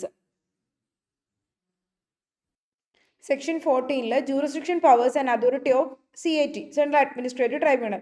So save as otherwise expressly provided in this act, the Central Administrative Tribunal shall exercise on and from the appointed day all the jurisdiction powers and authority exercisable immediately before that day by all courts except to the Supreme Court in relation to recruitment and matters concerning recruitment to any all India service or to any civil service of the union or the civil post under the union or to a post connected with the defense or in the defense services, being in either case a post filled by a civilian. All service matters concerning a member of any all India service or a person not being the member of all India service or a person referred to in the clause C appointed to any civil service of the union or any civil post under the union or a civilian not being a member of all India service or a person referred to in clause C appointed to any defense service or a post connected with the defense and pertaining to the service of such member, person or civilian in connection with the affairs of the union or any state or any local or other authority within the territory of India or under the control of government of India or any corporation or society owned or controlled by the government of India. So ഇതിൽ പറയുന്നത് main ആയിട്ടും jurisdiction over union matters ആണ് ഇവർക്കുള്ളത്. അതായത് central administrative ട്രൈബ്യൂണലിന്റെ main ആയിട്ടുള്ള jurisdiction എന്ന് പറയുന്ന union മാറ്റേഴ്സിലാണ്. എന്നാണോ appoint ചെയ്തത് അന്നത്തെ ഡേറ്റ് തൊട്ട്, ഫ്രം ദ അപ്പോയിന്റഡ് ഡേറ്റ് തൊട്ട് സെൻട്രൽ അഡ്മിനിസ്ട്രേറ്റീവ് ട്രൈബ്യൂണലിന് എല്ലാ കോടതിയുടെ പുറത്തും ജൂറിസ്ഡിക്ഷൻ ഉണ്ട്, എക്സെപ്റ്റ് സുപ്രീം കോർട്ട് ഒഴിച്ച്. സുപ്രീം കോർട്ട് ഒഴിച്ച് ബാക്കി എല്ലാ കോടതിയുടെ പുറത്തും ഈ അപ്പോയിന്റഡ് ഡേറ്റ് തൊട്ട്, എന്നാണോ ഈ സെൻട്രൽ അഡ്മിനിസ്ട്രേറ്റീവ് ട്രൈബ്യൂണൽ വരുന്നത് അന്ന് തൊട്ട് എല്ലാ കോടതിയുടെ പുറത്തും ജൂറിസ്ഡിക്ഷൻ ഉണ്ട്, എക്സെപ്റ്റ് സുപ്രീം കോർട്ട് ഒഴിച്ച്. എങ്ങനെയുള്ള കാര്യങ്ങളിൽ? In respect of service matters. Service മാറ്റേഴ്സിലാണ് അവർക്ക് ജൂറിസ്ഡിക്ഷൻ ഉള്ളത്. അപ്പൊ എങ്ങനെയൊക്കെയുള്ള സർവീസ് മാറ്റേഴ്സാ? ഇൻ റിലേഷൻ ടു യൂണിയൻ സർവീസസിലേക്കുള്ള റിക്രൂട്ട്മെന്റ്. അതായത് യൂണിയൻ സർവീസസിലേക്കുള്ള റിക്രൂട്ട്മെന്റ് എന്ന് പറയുമ്പോൾ റിക്രൂട്ട്മെന്റും മറ്റ് അതർ മാറ്റേഴ്സും ഒക്കെ റിക്രൂട്ട്മെന്റിനെ ആയിട്ട് കൺസേൺ ചെയ്ത് വരുന്നത് any all India service means ഇപ്പൊ IAS IPS IFS ഇങ്ങനെയുള്ള എല്ലാ സർവീസസിലേക്കുള്ള റിക്രൂട്ട്മെന്റ് കാര്യങ്ങൾ തീരുമാനിക്കാനുള്ള ജൂറിസ്ഡിക്ഷൻ ഉണ്ട് CATക്ക്. പിന്നെ അതുപോലെ തന്നെ യൂണിയനിലെ സിവിൽ സർവീസിലേക്ക് അല്ലെങ്കിൽ യൂണിയനിലെ ഏതെങ്കിലും സിവിൽ പോസ്റ്റിലേക്ക് അല്ലെങ്കിൽ ഡിഫൻസ് സർവീസസിലെ ഏതെങ്കിലും സിവിലിയൻ പോസ്റ്റിലേക്ക്, ആംഡ് ഫോഴ്സസിന്റെ കാര്യം അല്ലട്ടോ അവിടെ ഉദ്ദേശിക്കുന്നത്, ഒൺലി സിവിലിയൻ പോസ്റ്റ്. ഇനി അതോടൊപ്പം തന്നെ ബിയിൽ പറയുന്നത് സർവീസ് മാറ്റേഴ്സ്. അപ്പൊ റിക്രൂട്ട്മെന്റ് മാറ്റേഴ്സ് മാത്രമല്ല, അതുപോലെ തന്നെ യൂണിയൻ എംപ്ലോയീസിന്റെ സർവീസ് മാറ്റേഴ്സും ഉണ്ട്. അപ്പൊ സർവീസ് മാറ്റേഴ്സ് എന്ന് പറയുന്നത് ഓൾ ഇന്ത്യ സർവീസസിലെ എല്ലാ മെമ്പേഴ്സിന് ആപ്ലിക്കബിൾ ആണ്, യൂണിയനിലെ സിവിൽ സർവീസിന് ആപ്ലിക്കബിൾ ആണ്, ഡിഫൻസ് സർവീസിലുള്ള സിവിലിയൻ എംപ്ലോയീസിന് ആപ്ലിക്കബിൾ ആണ്. റിഗാർഡിങ് ഈ പറയുന്ന കണ്ടീഷൻ ഓഫ് സർവീസ് ലൈക്ക് അവരുടെ പേയ്മെന്റ് എങ്ങനെയാണ്, അവരുടെ pension, seniority, promotion, discipline, leave ഇങ്ങനെയുള്ളതിനൊക്കെ ആപ്ലിക്കബിൾ ആയിരിക്കും. ഓൾസോ ഈ പറയുന്ന അവരുടെ യൂണിയനുമായിട്ടുള്ള യൂണിയൻ അഫേഴ്സിലെ സർവീസുകൾക്ക്, സ്റ്റേറ്റ് അഫേഴ്സിലെ സർവീസിൽ, ലോക്കൽ അതോറിറ്റിയിൽ അല്ലെങ്കിൽ കോർപ്പറേഷൻ, സൊസൈറ്റി ഒക്കെ സെൻട്രൽ ഗവൺമെന്റ് കൺട്രോൾ വരുന്ന ഇതിനുമൊക്കെ ആപ്ലിക്കബിൾ ആയിരിക്കും. ഇതാണ് നമ്മളിവിടെ കൊടുക്കുന്നത്. ഇനി സിയിൽ നോക്കിയേ, സിയിൽ നമ്മൾ ഡെപ്യൂട്ടേഷൻ കേസസിനെ പറ്റിയാണ് പറയുന്നത്. All service matters pertaining to in service in connection with the affairs of the union concerning in a person appointed to any service or post referred to in clause 2 or clause 3 of clause B, being a person whose services has been placed by the state government or any local or other authority or any corporation or society or other body at the disposal of the central government or for such appointment. So ഇതിൽ പറയുന്നത് state officers യൂണിയന് വേണ്ടി ഡെപ്യൂട്ടേഷനിൽ serve ചെയ്യില്ലേ, അതായത് state government officers ആണ് ഇവർ യൂണിയന് വേണ്ടിയിട്ട് deputation കേസസിൽ serve ചെയ്യും. അതായത് ഏതെങ്കിലും ഒരു പേഴ്സൺ സ്റ്റേറ്റിൽ നിന്നോ ലോക്കൽ അതോറിറ്റിയിൽ നിന്നോ കോർപ്പറേഷനിൽ നിന്നോ സൊസൈറ്റിയിൽ നിന്നോ ഡെപ്യൂട്ടേഷനിൽ യൂണിയനിലേക്ക് അയക്കുകയാണെങ്കിൽ അയാളുടെ അല്ലെങ്കിൽ അവന്റെ അല്ലെങ്കിൽ അവളുടെ സർവീസ് ആ ഒരു കപ്പാസിറ്റി ആരുടെ അണ്ടറിൽ വരുന്നതാ? CATയുടെ ജൂറിസ്ഡിക്ഷനിൽ വരുന്നതാ. യൂണിയൻ എന്ന് പറയുന്നതിൻ്റെ അകത്ത് യൂണിയൻ ടെറിട്ടറിയും കൂടി വരും. അതാണ് കേട്ടോ എക്സ്പ്ലനേഷനിൽ കൊടുത്തിരിക്കുന്നത്. യൂണിയൻ എന്ന് പറയുന്ന സബ്സെക്ഷനിൽ ഏതും കൂടി വരുന്നുണ്ട്?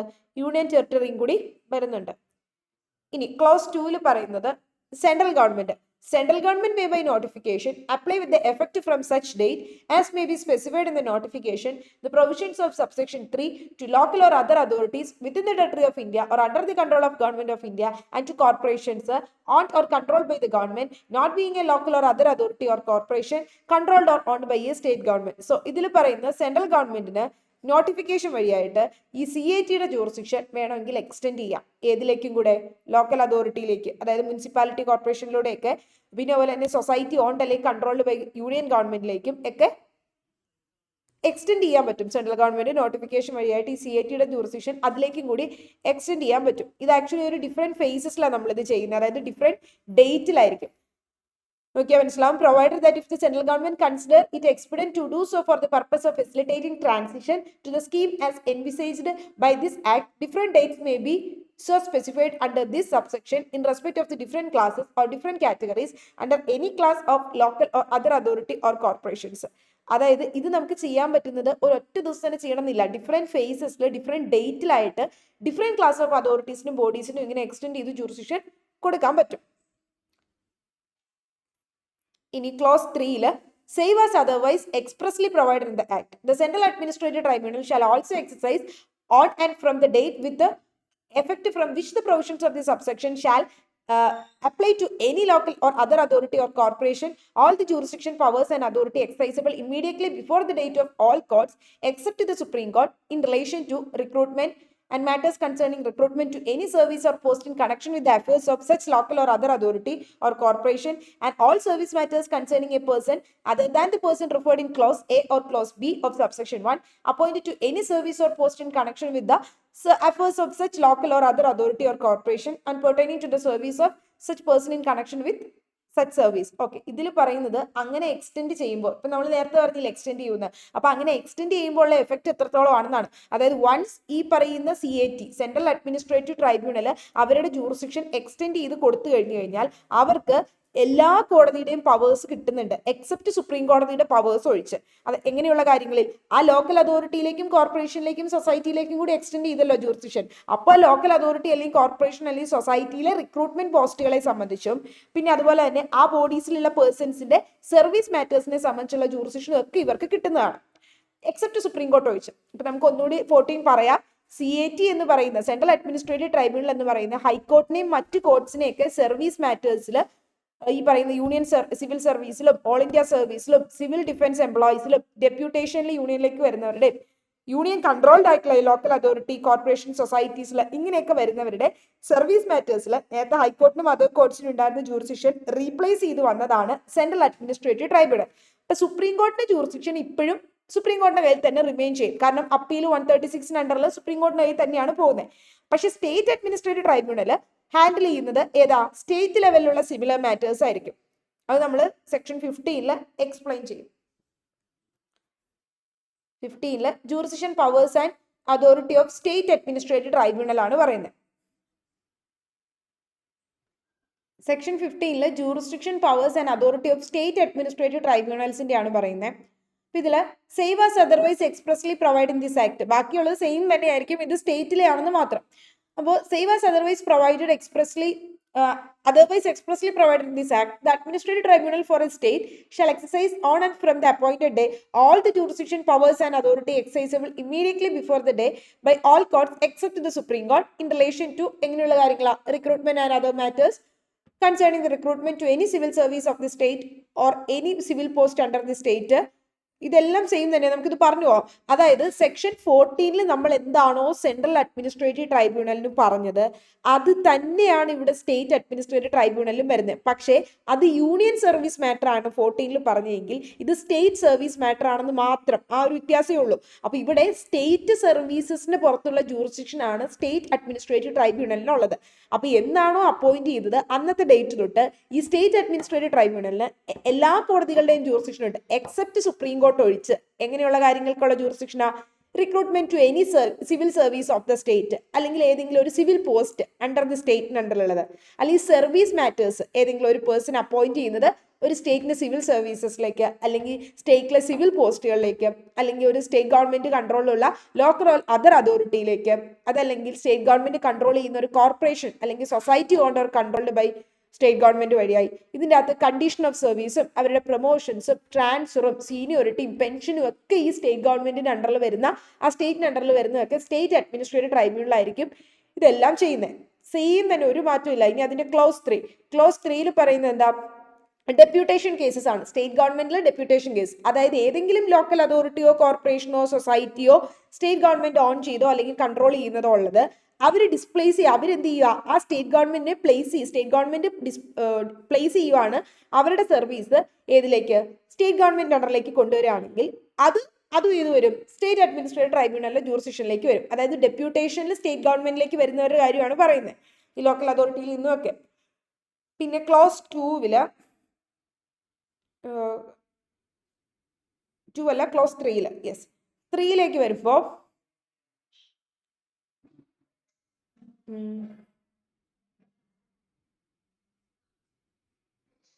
okay, save as otherwise expressly provided in this act, the administrative tribunal for a state shall also exercise from the date of the effective from the provisions of the subsection shall apply to any local or other authority or corporation. Okay, ഇതിലും എന്ത് ചെയ്യുന്നു? ഈ state government വേണമെങ്കിൽ notification, അവിടെ central government notification വഴിയായിട്ട് സ്റ്റേറ്റിലേക്കുള്ളതിലേക്ക് കൂടി apply ചെയ്യുമെന്ന് പറഞ്ഞില്ല, അതേപോലെ തന്നെ ഇവിടെയും സ്റ്റേറ്റ് ഗവൺമെന്റ് നോട്ടിഫിക്കേഷൻ വഴിയായിട്ട് അവരുടെ ജൂറിസ്ഡിക്ഷൻ വേണമെങ്കിൽ എക്സ്റ്റെൻഡ് ചെയ്യാൻ പറ്റും. ആരുടെ? സ്റ്റേറ്റ് അഡ്മിനിസ്ട്രേറ്റീവ് ട്രൈബ്യൂണലിന്റെ ജൂറിസ്ഡിക്ഷൻ വേണമെങ്കിൽ എക്സ്റ്റെൻഡ് ചെയ്യാം. ആർക്കൊക്കെ ആയിട്ട്? ലോക്കൽ അതോറിറ്റീസിനും കോർപ്പറേഷൻസിനും അല്ലെങ്കിൽ സ്റ്റേറ്റ് ഓൺ ചെയ്യുന്ന അല്ലെങ്കിൽ കൺട്രോൾ ചെയ്യുന്ന സൊസൈറ്റീസിലേക്കൊക്കെ പറ്റും.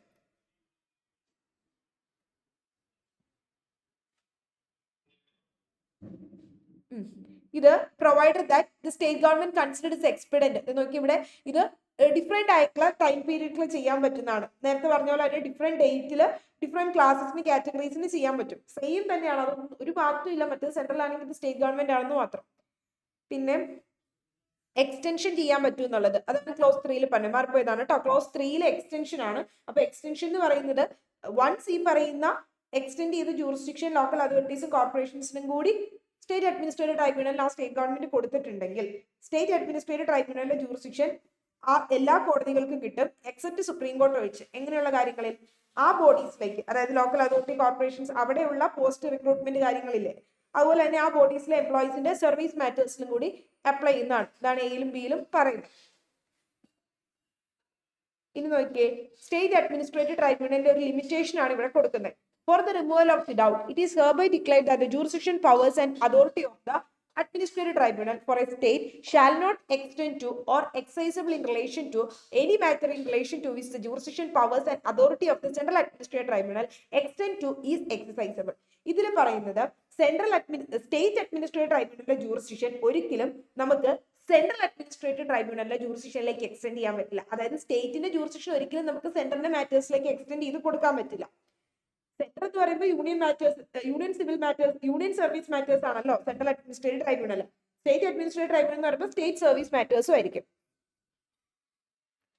ഇനി 16 പറയുന്നത് jurisdiction powers and authority of joint administrative ട്രൈബ്യൂണലിന്റെ ജൂറിസ്ഡിക്ഷൻ പവേഴ്സ് അതോറിറ്റിയെ പറ്റിയാണ് നോക്കുന്നത്. ഇതില്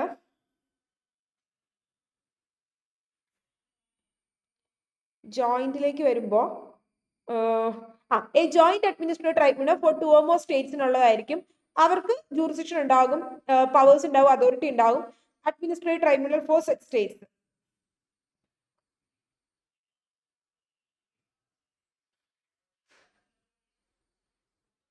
ഓക്കെ,